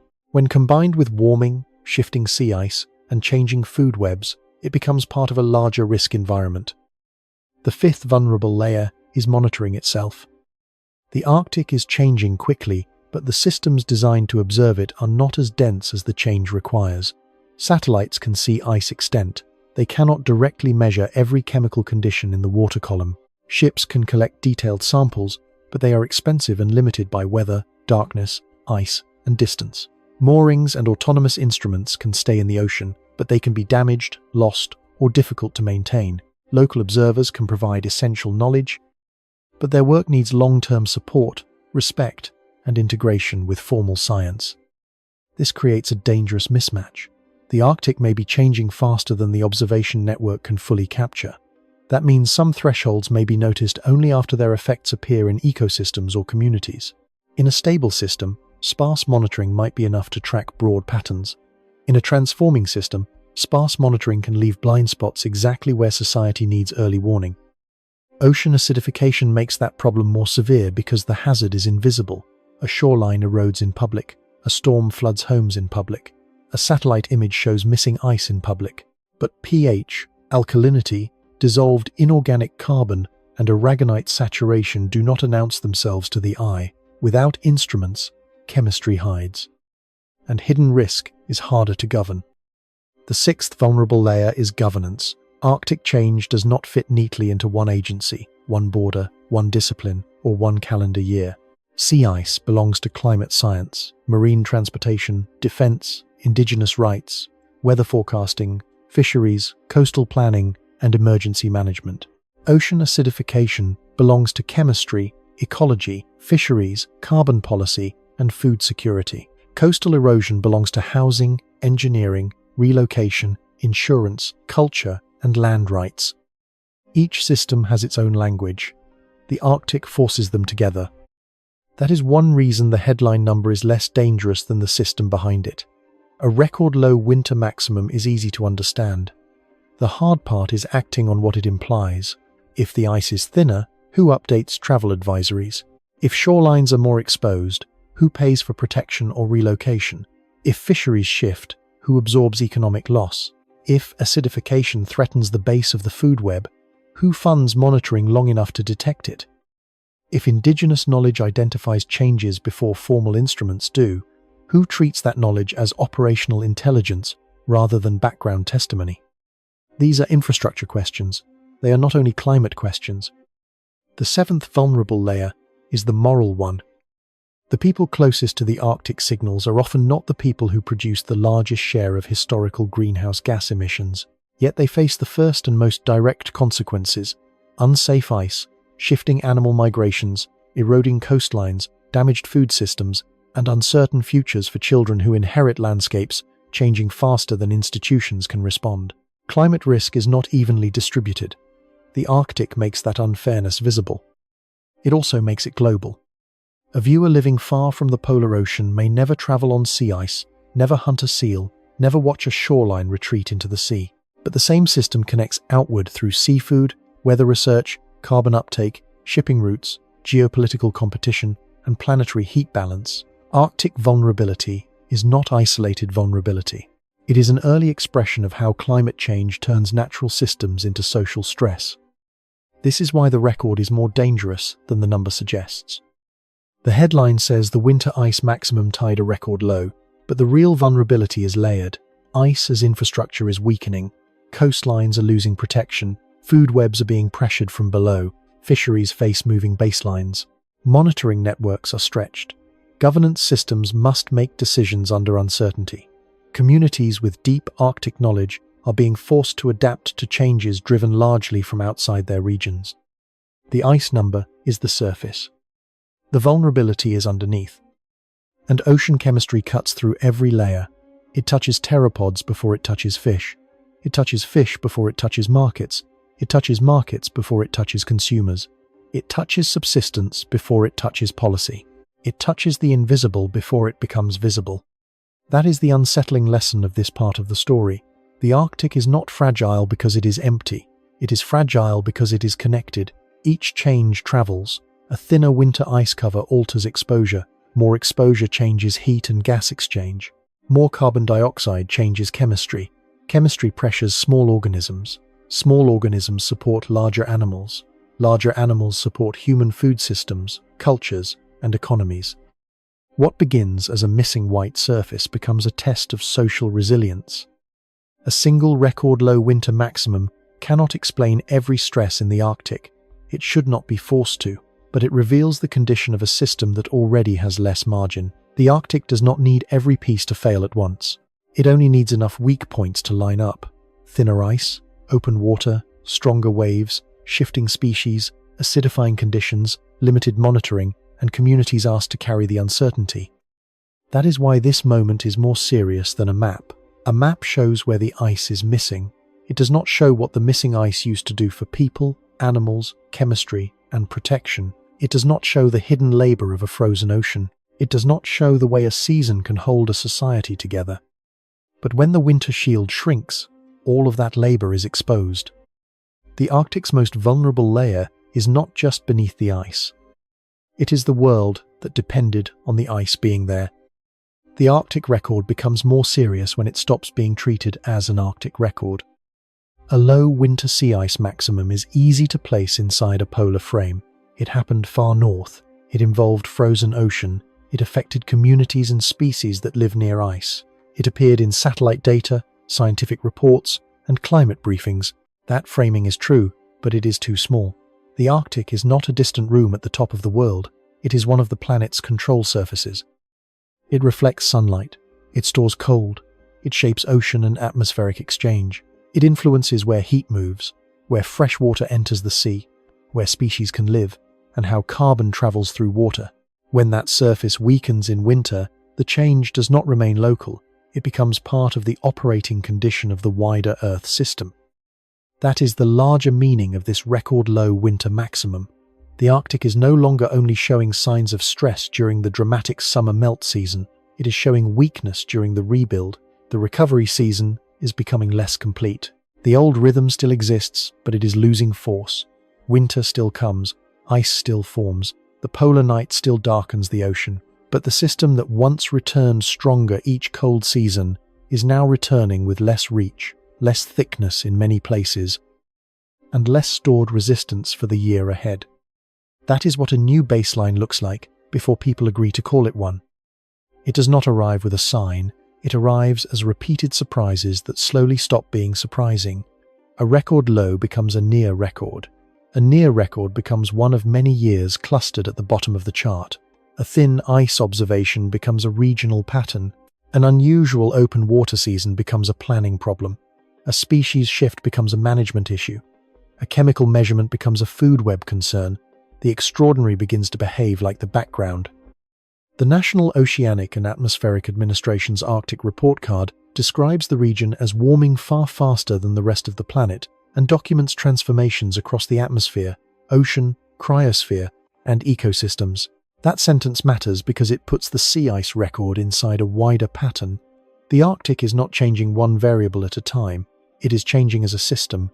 Warmer air, thinner ice, shifting ocean waters, thawing permafrost, altered precipitation, changing vegetation, moving species, and strained communities are interacting with one another. The record low maximum is one signal in a choir of signals. The old Arctic worked like a freezer with a reflective door. The white surface helped keep heat out. The cold season helped restore what the warm season damaged. Multi-year ice acted as a reserve, a memory of past winters. Snow, ice, darkness, and cold reinforced one another. There was variation, but the system had a kind of seasonal authority. The newer Arctic is less like a freezer and more like a refrigerator with a damaged seal. It still cools, it still makes ice, it still preserves some of the old pattern. But warmth leaks in, the door opens more often, frost forms differently, and the machine has to work harder to produce a weaker result. At first, the difference looks manageable, then the stored cold is gone, then each disturbance matters more. That is why the winter maximum matters. It is not merely the end of ice growth. It is the reserve with which the Arctic enters spring. When that reserve is low, the system has less margin. Spring sunlight does not have to penetrate the same shield. Summer warmth does not have to attack the same thickness. Waves do not have to break the same durable cover. The ocean starts closer to exposure. Exposure is the word that connects everything. More exposed ocean absorbs more sunlight when the sun returns. More absorbed heat can delay the next autumn freeze. A delayed freeze can produce thinner first-year ice. Thinner ice can melt earlier. Earlier melt can expose the ocean again. This is the ice albedo feedback in physical terms, but as a system story it is simpler. The Arctic loses part of its mirror, and the ocean begins keeping more of the energy that used to be reflected away. The same exposure also changes the ocean's relationship with carbon dioxide. Cold water is efficient at taking up carbon dioxide. Open water allows more direct exchange between air and sea. Meltwater and freshwater inputs can alter salinity and buffering capacity in vulnerable regions. Stratification can trap conditions in layers. Biological activity can draw carbon down or release it through respiration. No single process explains every place and season, but the direction of concern is clear. A more open Arctic is not just a warmer Arctic. It is a more chemically active boundary between the atmosphere and the ocean. This is where the sea ice headline becomes a chemistry headline. The Arctic is not simply losing a white surface. It is losing part of the structure that governed when and how the ocean interacted with the sky. Once that structure weakens, the consequences spread through physics, biology, and human systems at the same time. Heat, carbon, storms, waves, food webs, shipping, fisheries, and coastal protection all begin to move under new conditions. The National Oceanic and Atmospheric Administration's Arctic Report Card highlights transformations such as Atlantification and borealization. Atlantification means warmer, saltier Atlantic waters are influencing parts of the Arctic Ocean more strongly. Borealization means more southern species and ecosystem characteristics are moving northward into Arctic regions. These terms sound academic, but their meaning is practical. The Arctic is being invaded not by one dramatic disaster, but by conditions from farther south. Waters, species, and seasons are crossing old boundaries. A boundary crossing is different from a temporary event. A storm passes, a boundary shift remains. When Atlantic waters push farther into Arctic systems, they can bring heat that affects sea ice from below. When boreal species move north, they do not simply add life to an empty place. They enter food webs already shaped by cold, ice, darkness, and tight seasonal timing. New competitors, predators, prey, and diseases can alter relationships that took centuries to stabilize. This is why the Arctic can become more productive in some places and more fragile at the same time. More open water can allow more sunlight into the ocean, which may increase primary production under certain conditions. But production is not the same as resilience. A bloom that arrives earlier may not feed the animals that evolve to meet it later. A southern fish species moving north may create new fishing interest while disrupting existing prey and predator relationships. More biological activity can also mean more organic matter sinking and decomposing, which can add carbon dioxide to deeper waters and intensify acidification in some shelf regions. The system is not simply gaining or losing, it is reorganizing. Reorganization is the word that should unsettle the viewer most. Collapse is dramatic, but reorganization is more common. The Arctic can remain full of life, while becoming less familiar, less predictable, and less supportive of the species and communities that depend on the old timing. It can still freeze while freezing later. It can still host fish while hosting different fish. It can still absorb carbon while becoming chemically more stressful. It can still protect some coasts while leaving others exposed. It can still look like the Arctic from space while becoming a different Arctic in function. That functional change is what turns climate into infrastructure risk. Modern societies are built around baselines. Roads are built for expected freeze and thaw cycles. Ports are planned around known seasons. Fisheries are managed with historical population patterns. Emergency systems are designed around known hazards. Coastal villages are sited according to shorelines that seemed stable enough for memory, tradition, and engineering. Scientific models are calibrated against observed ranges. Insurance, supply chains, and public budgets all assume that the past remains at least partly useful as a guide. But a new Arctic baseline weakens that assumption. If sea ice becomes less reliable, travel safety changes. If coastlines are exposed to waves for longer periods, erosion accelerates. If fish move north or decline in old habitats, permits, boats, processors, and markets face stress. If ocean chemistry alters early life stages or prey fields, fisheries models become harder to trust. If permafrost thaws, buildings, roads, pipelines, storage tanks, and runways can lose stable ground. If rivers carry more sediment, metals, or altered chemistry as permafrost and soils change, drinking water and aquatic habitats face new pressures.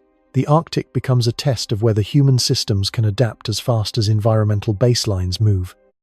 The answer is uncertain. Response systems are already stretched because Arctic change cuts across institutions. A sea ice warning may involve weather agencies, climate scientists, indigenous observers, search and rescue teams, fisheries managers, shipping authorities, local governments, and national security planners. Ocean acidification may involve chemists, biologists, shellfish researchers, fisheries, economists, carbon policy experts, and community food security programs. Coastal erosion may involve engineers, housing agencies, relocation funding, tribal governments, cultural protection, and emergency management. The hazard is integrated. The response is often fragmented. That fragmentation is one reason climate risk becomes systemic. Each agency may be able to manage its own piece under old conditions, but when conditions change together, the pieces collide. A village may need shoreline protection, safer travel support, food security planning, fuel storage relocation, better communications, and ocean monitoring at the same time. A fishery may need population surveys, acidification data, temperature projections, prey monitoring, and economic relief at the same time. A research program may need satellite continuity, ship time, autonomous sensors, and indigenous partnership at the same time. The Arctic asks for joined-up decisions from systems that were often built separately. This is the deeper crisis behind the phrase new baseline. It is not only that averages shift, it is that old planning categories stop matching lived reality. The winter ice maximum is no longer simply a cryosphere statistic. It becomes a coastal safety variable, an ecosystem variable, a carbon variable, a fishery variable, and a geopolitical variable. The ocean chemistry is no longer simply a laboratory concern. It becomes a food web variable, an economic variable, and a cultural variable. The Arctic also exposes a monitoring problem that will define the future. The region is changing quickly, but observing it is expensive, dangerous, and uneven. Satellites are powerful, but they cannot measure every chemical layer. Ships provide detail, but they cannot be everywhere. Moorings and floats collect essential data, but they face ice, storms, darkness, biofouling, and retrieval problems. Local and indigenous observations can detect changes that instruments miss, but they need sustained support and respect. The result is that some of the most important changes may occur in the spaces between measurements. A system can cross a threshold before the dashboard shows it clearly. That is especially true for ocean chemistry. The public can see a shrinking ice map. It cannot see aragonite saturation. It cannot see alkalinity. It cannot see dissolved inorganic carbon. It cannot see a larval shell forming under chemical stress. Without monitoring, the ocean may look calm while the cost of life increases inside it. By the time the change appears as a fishery decline, a seabird breeding failure, or a subsistence disruption, the chemical signal may already be embedded in a larger ecological shift. This is why the Arctic should be treated as an early warning system, not a remote exception. Many climate impacts begin in places that seem distant from global power centers: ice sheets, coral reefs, mountain glaciers, permafrost, polar oceans, tropical forests, and dryland margins often reveal thresholds before city populations fully understand them. The Arctic is one of those places. It is not important because it is isolated. It is important because it concentrates feedbacks. A change in reflectivity changes heat absorption. A change in sea ice changes ocean exposure. A change in ocean exposure changes chemistry and storms. A change in permafrost changes carbon, water, land, and infrastructure. A change in ecosystems changes food security and governance. The planet does not send warnings in one language. It sends them through ice, water, chemistry, species, and people. This record low winter maximum is one of those warnings. NASA and the National Snow and Ice Data Center reported that Arctic sea ice reached 14.29 million square kilometers at its annual peak, statistically tying the lowest winter maximum in the satellite record and continuing the downward trend observed over recent decades. The number is precise. The implication is wider.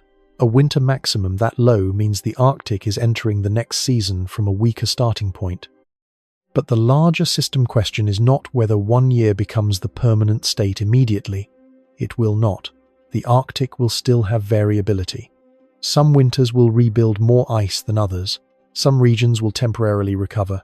Winds, currents, storms, and atmospheric patterns will still produce year-to-year changes. Science must keep that caution. Without it, the story becomes propaganda instead of investigation. The true question is whether the distribution has shifted. If the lowest years keep appearing in the most recent decades, if old ice continues to decline, if the winter recovery remains weaker, if ocean chemistry continues moving toward lower pH and lower carbonate availability, if species continue shifting northward, and if communities continue reporting less reliable seasons, then the baseline has already moved, even if the word feels too final. The old Arctic may still appear in memory and in fragments. The new Arctic may already be operating in the data. A new baseline is not the disappearance of all variation, it is the relocation of normal. That relocation has consequences for every system that uses the past as a guide. A fishery management plan built on 20th century habitat may become less reliable. A coastal defense designed around older ice protection may become underbuilt. A shipping projection may underestimate risk if it treats less ice as only opportunity and not as weather, wave, and rescue complexity. A climate model may need better representation of ocean chemistry and ecosystem feedbacks. A community adaptation plan may fail if it counts physical relocation costs but ignores cultural loss. The Arctic is teaching the same lesson over and over. The hazard is not one thing, it is the coupling of things. Ice loss couples with albedo. Albedo couples with heat absorption couples with delayed freeze couples with thinner ice couples with more open water couples with gas exchange couples with carbonate chemistry couples with plankton and shell builders, Plankton couple with fish. Fish couple with birds, mammals, fisheries, and people. People couple with infrastructure, governance, culture, and economies. At each link, uncertainty enters. But uncertainty does not mean safety. It means the range of outcomes is wider, and some of those outcomes carry serious cost. That is why the Arctic winter sea ice record should not be filed away as another climate milestone. It should be read as a systems report. The freezer door is not closing the way it used to. The mirror is smaller, the lid is weaker, the chemical brake is under pressure. The organisms at the base of the food web are receiving a new set of instructions. The communities on the front line are being asked to adapt in real time. The institutions watching the change are not always built for the speed or complexity of what they are seeing. This does not mean the future is predetermined. It means the margin for delay is shrinking. Better monitoring can reduce blindness. Lower carbon emissions can reduce the pressure driving long-term acidification and warming. Fisheries management can incorporate moving baselines instead of defending old assumptions. Infrastructure planning can treat ice, permafrost, erosion, and ocean chemistry as linked hazards. Indigenous knowledge can be funded and respected as operational science, not as decoration. International cooperation can treat the Arctic as a shared climate warning, not merely as a frontier for shipping and extraction. But none of that becomes possible if the record is misunderstood. The event is not just a low number. It is not just a bad winter. It is not just a polar anomaly. It is evidence that one of Earth's regulating systems is entering a different operating mode. The old cold season recovery is less reliable. The open ocean season carries more heat and more carbon exposure. The chemistry below the surface is becoming part of the climate signal. The ice map is beginning to describe not just a place, but a process. And the process is larger than the Arctic. It is what happens when a planetary shield becomes a moving boundary, when a frozen season loses its repairing power, when the ocean beneath the ice begins to absorb the atmosphere humans have changed, and when the systems built around yesterday's normal are forced to meet tomorrow's conditions without enough warning. That is the new baseline question. Not whether the Arctic will still have ice. It will. Not whether every year will break the record. It will not.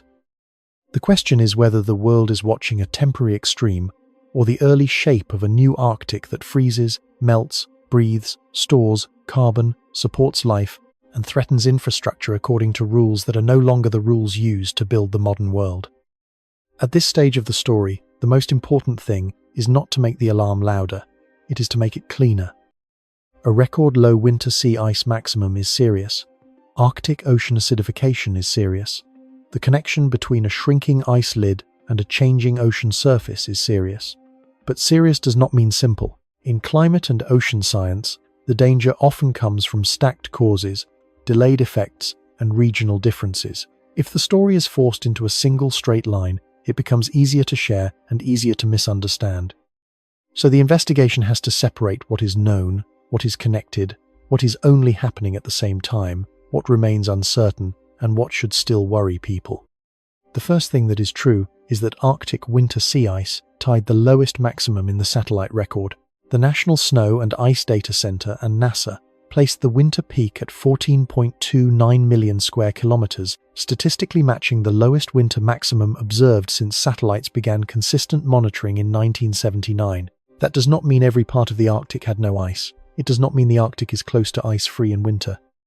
It means the seasonal reach of the ice cover, measured by extent, was at the floor of the satellite record. The second thing that is true is that Arctic sea ice has a long-term downward trend. 1 year can be noisy, 2 years can still be influenced by weather, winds can push ice together, storms can fracture it, regional warmth can reduce growth in one sea while another region behaves differently, but the long satellite record shows that the Arctic ice system has shifted downward over decades. The present record belongs inside that trend, not outside it. The third thing that is true is that ocean acidification is driven mainly by carbon dioxide entering seawater. Human activity has raised atmospheric carbon dioxide. The ocean absorbs a large share of that carbon. When carbon dioxide dissolves in seawater, it changes the carbonate system, lowers pH, and reduces the availability of carbonate ions that many shell-building organisms need. The ocean is not turning into acid, it remains alkaline. but it is becoming less alkaline. And that chemical shift matters. The fourth thing that is true is that the Arctic is especially vulnerable to acidification in many regions. Cold water absorbs carbon dioxide readily. Fresh water from sea ice melt, rivers, glaciers, and precipitation can reduce buffering capacity depending on local chemistry. Shelf seas can receive carbon dioxide from the decomposition of organic matter. Upwelling and currents can bring lower pH or carbon-rich waters into biologically important zones. Sea ice loss can increase exposure between the ocean and the atmosphere. These processes do not operate identically everywhere, but they create a real vulnerability. That is the connected part. Low sea ice and ocean acidification are not separate stories. Sea ice helps regulate air-sea exchange, light, stratification, freshwater distribution, and seasonal timing. When ice thins, retreats, or forms late, the surface ocean can spend more time exposed to air, storms, sunlight, and carbon dioxide. That does not mean every open patch of water automatically becomes dangerously acidified. It means the loss of the ice lid changes the conditions under which acidification and other chemical processes unfold. The connection is exposure. Not a magic switch. Not instant collapse. Exposure. That distinction matters because bad climate storytelling often jumps from one dramatic number to one dramatic conclusion. It says less ice means immediate biological disaster. It says one winter record explains every strange event in the Arctic. It says every fishery change, every animal movement, every shoreline problem, and every chemical shift came from the same single cause. That is not science, that is compression. The real Arctic is more difficult and more important than that. Some things are only happening at the same time. A low winter sea ice maximum can occur in the same period as a species moving north, a seabird die-off, a fishery closure, a storm, a warm spell, or a coastal erosion event. Those events may be related through the larger climate system. Some may share causes, some may reinforce one another, but timing alone is not proof. If two events happen in the same year, that does not automatically mean one directly caused the other. A fishery decline, for example, should not be blamed on ocean acidification alone unless the evidence supports it. Fish and crab populations can be affected by temperature, predation, disease, food availability, fishing pressure, reproduction, migration, and management decisions. Ocean acidification may be part of the risk environment, especially for shell-forming organisms and early life stages, but it is rarely the only variable. A scientifically honest story does not turn every ecological problem into one cause. It asks which pressures are known, which are suspected, and which are still being tested. The same caution applies to individual storms. Less sea ice can leave coastlines more exposed to waves, and that can increase erosion risk. But one storm's damage depends on track, wind, pressure, timing, coastal shape, permafrost condition, tides, local ice cover, and infrastructure vulnerability. The correct claim is not that the low winter maximum caused one specific erosion event everywhere. The correct claim is that declining and less reliable sea ice can reduce coastal protection and increase vulnerability when storms arrive. That is the difference between attribution and context. Attribution asks what caused a specific event. Context asks whether the background conditions made the event more likely, more severe, or more damaging. Both are useful. They are not the same. There are also things that remain uncertain. Scientists do not know the exact future response of every Arctic species to changing carbonate chemistry. Some organisms may tolerate lower pH better than expected. Some may adapt over generations. Some may shift range. Some may suffer only during specific life stages. Some may be protected temporarily by local chemistry, food supply, or seasonal timing. Others may be more vulnerable than models currently capture. Uncertainty also remains in regional thresholds. The Arctic is not one uniform bowl of water. The Barents Sea, Chukchi Sea, Beaufort Sea, Bering Sea, Central Arctic Basin, and Canadian Arctic Archipelago do not share identical physics or chemistry. Some areas are influenced more strongly by Atlantic waters, others by Pacific inflow, others by river runoff or shelf processes. Acidification can appear differently by season, depth, and region. A single Arctic average can hide local danger. There is uncertainty in timing. When will specific waters cross critical aragonite saturation thresholds more often? How long will organisms be exposed? Will exposure happen during sensitive life stages? Will food availability offset some stress or intensify it? Will warming increase productivity in one layer while acidification damages another? Will fisheries move gradually or abruptly?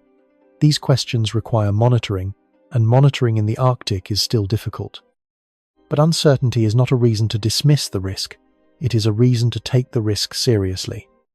If a bridge inspection finds that the structure is losing strength, the correct response is not to keep driving heavier trucks until the exact collapse time is known. The correct response is to reduce load, improve monitoring, repair weak points, and treat uncertainty as a warning.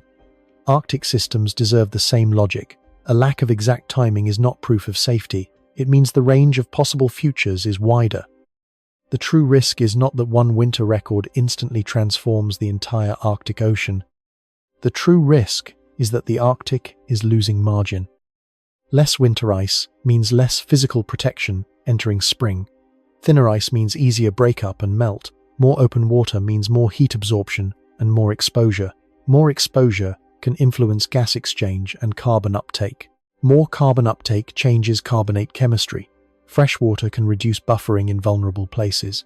Lower buffering means chemical conditions can shift more readily. Shell-building organisms may face higher energy costs. Food webs may become less predictable.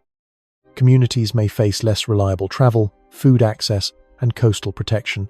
Fisheries may face changing species, changing habitats, and changing management assumptions. That is the real chain. It is not a single falling domino, it is a tightening web. The strongest scientific warning is often not the most dramatic sentence. It is the sentence that survives scrutiny. Arctic winter sea ice tied a record low. The Arctic has warmed rapidly. Sea ice has declined over decades. Carbon dioxide is acidifying the ocean. Arctic waters have known vulnerabilities to acidification. Sea ice loss can increase exposure between the ocean and atmosphere. Shell-building organisms and food webs may face stress as carbonate conditions change. Human communities and fisheries depend on those food webs and on the physical protection sea ice provides. None of that requires exaggeration. The danger is already large enough. The full story would say the Arctic is dead. It is not. The Arctic is still alive, still seasonal, still variable, still capable of surprise and resilience. Ice still forms. Animals still migrate. Communities still adapt. Scientists still learn. Management still matters. The future is not a closed door. The full story would also say there is nothing to worry about because sea ice naturally varies. That is also wrong. Natural variability exists, but it does not erase a long-term downward trend. Weather noise does not cancel climate signal. A cold week does not restore a lost baseline. 1 year with more ice would not undo decades of thinning and retreat. The honest story is harder to hold. The Arctic is not gone, but it is changing. The changes are not all caused by one event, but they are connected through a warming climate and a changing ocean. The chemistry is not visible, but it is measurable. The risks are not identical everywhere, but they are real. The future is not predetermined, but delay narrows the options. That is the balance the viewer should carry into the conclusion. The record low winter maximum is a warning, not a prophecy. Ocean acidification is a process, not a movie scene. The Arctic is a system, not a symbol. And the most dangerous mistakes sit on both sides of the truth: panic that outruns evidence and denial that ignores it. Science is not asking people to imagine monsters under the ice. It is asking them to notice that the ice lid is weaker, the water below is chemically changing, and the systems built around the old Arctic may not be ready for the new one. The image at the beginning was simple: a winter Arctic that should have been rebuilding its white shield, but instead reached only 14.29 million square kilometers of sea ice, matching the lowest winter peak ever recorded by satellites. At first, the image seemed to be about absence. A missing white surface, a smaller cap, a winter maximum that failed to climb back to the old range. The National Snow and Ice Data Center measured the footprint. NASA confirmed the scale. The map showed the Arctic entering spring with less protection than the old climate would have expected. But by now, that image has changed. The missing ice is no longer only empty space on a polar map. It is an open boundary. It is the place where the atmosphere reaches the ocean more directly. It is the place where sunlight, wind, waves, heat, and carbon dioxide gain access to water that once spent more of the season sealed beneath ice. It is the place where the visible crisis becomes chemical. That is the message this investigation leaves behind. The record-low winter sea ice maximum is the warning people can see. Ocean chemistry is the warning that may matter longer. Because ice can return in a good winter, it can spread outward again, it can temporarily recover part of its reach. A single season can surprise the chart, but the chemistry of the ocean responds to forces that are slower, deeper, and harder to reverse. Carbon dioxide accumulates in the atmosphere. The ocean absorbs part of it. Cold Arctic water takes it in readily. Fresh water can weaken buffering in vulnerable places. Carbonate ions decline. Aragonite saturation can fall. And organisms that build shells, bodies, and food webs must live inside the changed water, not inside a political argument about it. That is why the phrase, not just less ice, different water matters. It is not a slogan, it is the structure of the problem. Less ice changes exposure. More exposure changes the exchange between air and sea. More carbon dioxide in seawater changes carbonate chemistry. Altered carbonate chemistry changes the cost of building life. A higher cost at the base of the food web can move upward into fish, birds, marine mammals, fisheries, and communities. The chain does not need to snap all at once to become dangerous. It only needs to tighten. The Arctic has always been a place of extremes. Long darkness, violent cold, moving ice, storms, migration, scarcity and abundance locked to seasons. People and animals have adapted to that difficulty for thousands of years. But adaptation is different when the pattern itself begins to move. A hard season can be endured. A shifting baseline is harder to inherit. That is what makes this moment so heavy. The Arctic is not simply becoming warmer, it is becoming less predictable in the ways that matter most. The winter shield is smaller. The old ice reserve is diminished. Coastal protection is less reliable. Species are moving. Food webs are being asked to reorganize. Monitoring systems are being forced to chase invisible change across one of the hardest environments on Earth. And beneath the ice, the chemical language of the ocean is being rewritten. There is no need to exaggerate that. Exaggeration would make the story weaker. The Arctic is not dead. The ocean is not acid in the everyday meaning of that word. One low winter maximum does not prove every future outcome. A single record does not explain every ecological disruption. Some species may adapt. Some regions may behave differently. Some years will still bring more ice than others. There will still be variability, resilience, and uncertainty. But uncertainty is not comfort. Uncertainty means the system is complex. It means the thresholds may appear locally before they appear across the whole basin. It means some organisms may suffer at certain life stages while others survive. It means some fisheries may shift before managers understand the full cause. It means some communities may feel the change before the official data network can fully map it. It means the future is not a single line, but a field of risks, and the field is being tilted by heat, carbon, and exposure. The serious conclusion is not that everything is lost. The serious conclusion is that the old assumptions are losing authority. For decades, much of the modern world treated the Arctic as a frozen margin, remote, harsh, important for maps and research, but distant from daily life. That view was always incomplete. The Arctic reflected sunlight that helped regulate planetary heat. It stored cold. It shaped ocean conditions. It supported indigenous cultures and northern communities. It anchored food webs, fisheries, marine mammals, and migratory species. It was never empty, and it was never separate. Now that mistake is harder to maintain. When the Arctic loses part of its winter shield, the signal travels through climate feedbacks. When open water absorbs more energy, the signal travels through the heat budget of the planet. When the ocean takes up carbon dioxide and its carbonate system shifts, the signal travels through biology. When coastal communities face unsafe ice and exposed shorelines, the signal travels through human systems.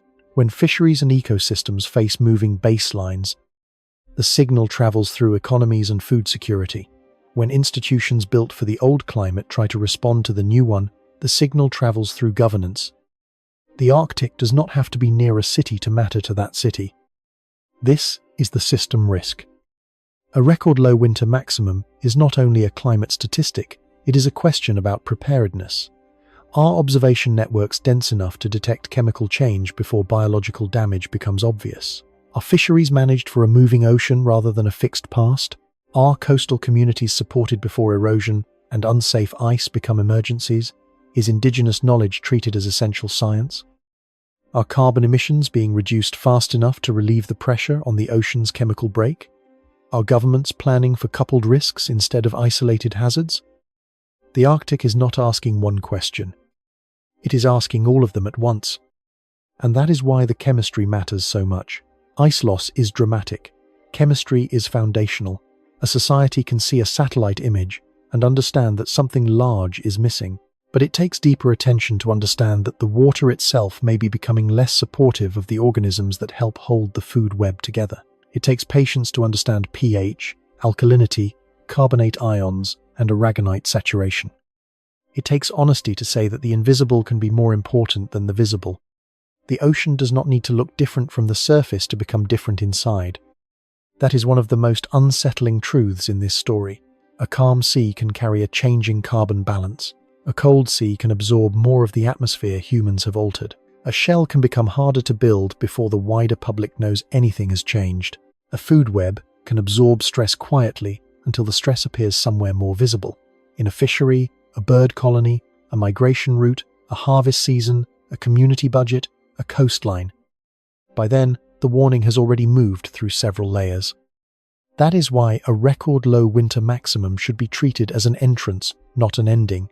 The map shows where to look, the chemistry explains why it matters, the food web shows what can be affected, the communities reveal what is at stake. The system view shows why the rest of the world cannot call this a polar problem and look away. The Arctic winter record will eventually be replaced by another number. A future year may bring slightly more ice, another may bring less. The rankings will shift, the chart will update, but the deeper question will remain. Is the Arctic still operating within the range that built its ecosystems, its coastlines, its human practices, and its role in the planetary climate system? If the answer keeps moving toward no, then the exact ranking of one winter becomes less important than the direction of the whole machine. That machine is still running. That matters. Ice still forms. Life still persists. People still adapt. Scientists still measure. Choices still count. The future is not a wall. It is a narrowing corridor, and the width of that corridor depends on what happens next. Reducing carbon emissions would not instantly restore the old Arctic, but it would slow the pressure driving both warming and acidification. Better monitoring would not stop the chemistry from changing, but it would make hidden danger visible sooner. Stronger community support would not make sea ice safe again everywhere, but it would reduce the human cost of uncertainty. Smarter fisheries management would not control the entire food web, but it would give managers a better chance of responding before collapse forces their hand. There is still agency here, but agency begins with seeing the problem clearly. The clear problem is not just that the Arctic has less ice than it used to have. The clear problem is that the loss of ice changes the functions ice once performed.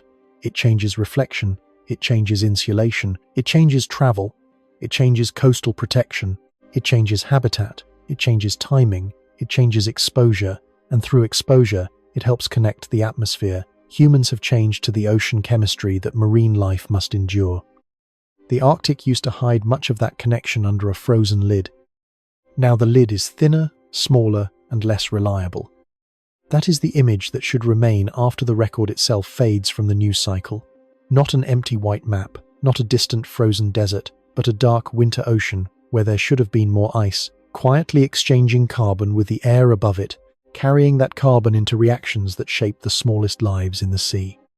A pteropod does not appear in a headline. A carbonate ion does not appear in a storm photograph. A saturation state does not trend on a weather map. Yet those hidden details may decide how much stress the food web can absorb before it changes form. The smallest chemistry can become the largest story when it sits at the base of life. That is the haunting scale of the Arctic now. The visible part is measured in millions of square kilometers.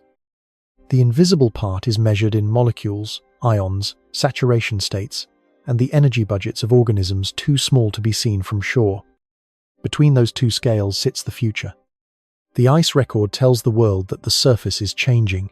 The ocean chemistry tells the world that the foundation is changing. And the communities living closest to the ice tell the world that the change is not theoretical. It is already part of travel, food, safety, culture, and planning. This event will pass. The season will move on. The Arctic will enter another melt period, another freeze period, another year of measurements and arguments and headlines. But what this event reveals will not pass as easily. It reveals a system whose recovery season is weakening. It reveals an ocean whose chemical buffer is under pressure. It reveals a planet where the most important warnings may arrive, not as a single catastrophe, but as a quiet loss of margin. A little less ice, a little more exposure, a little more carbon in the water, a little less carbonate available for life, a little more uncertainty in the food web, a little more pressure on communities that already live close to the edge of weather, water, and ice. That is how a new world can arrive without announcing itself. Not as the end of the Arctic, as the end of the old Arctic's reliability. So the final question is not whether the ice will return next winter. Some of it will. The final question is not whether one year can still be colder, stormier, or more favorable for ice growth. It can. The final question is whether the world understands what is being lost when winter no longer repairs the Arctic the way it once did. Because the loss is not only white surface. It is stored cold. It is reflected light. It is coastal protection. It is timing. It is food web stability. It is chemical buffering. It is a set of conditions that allowed life, culture, and planning to make sense in one of the hardest places on Earth. And if those conditions continue to move, then the Arctic will still be the Arctic in name, still cold, still vast, still beautiful, still alive. But it will be operating by different rules. The sea ice will no longer be a reliable lid. The ocean will no longer be the same chemical home. The future will no longer fit comfortably inside the past. That is the warning hidden beneath the record. Satellites saw the winter shield shrink. Scientists measured the number. Communities felt the uncertainty. The ocean absorbed the carbon. And beneath the surface, in water too cold and dark for most of the world to imagine, the chemistry of life kept changing.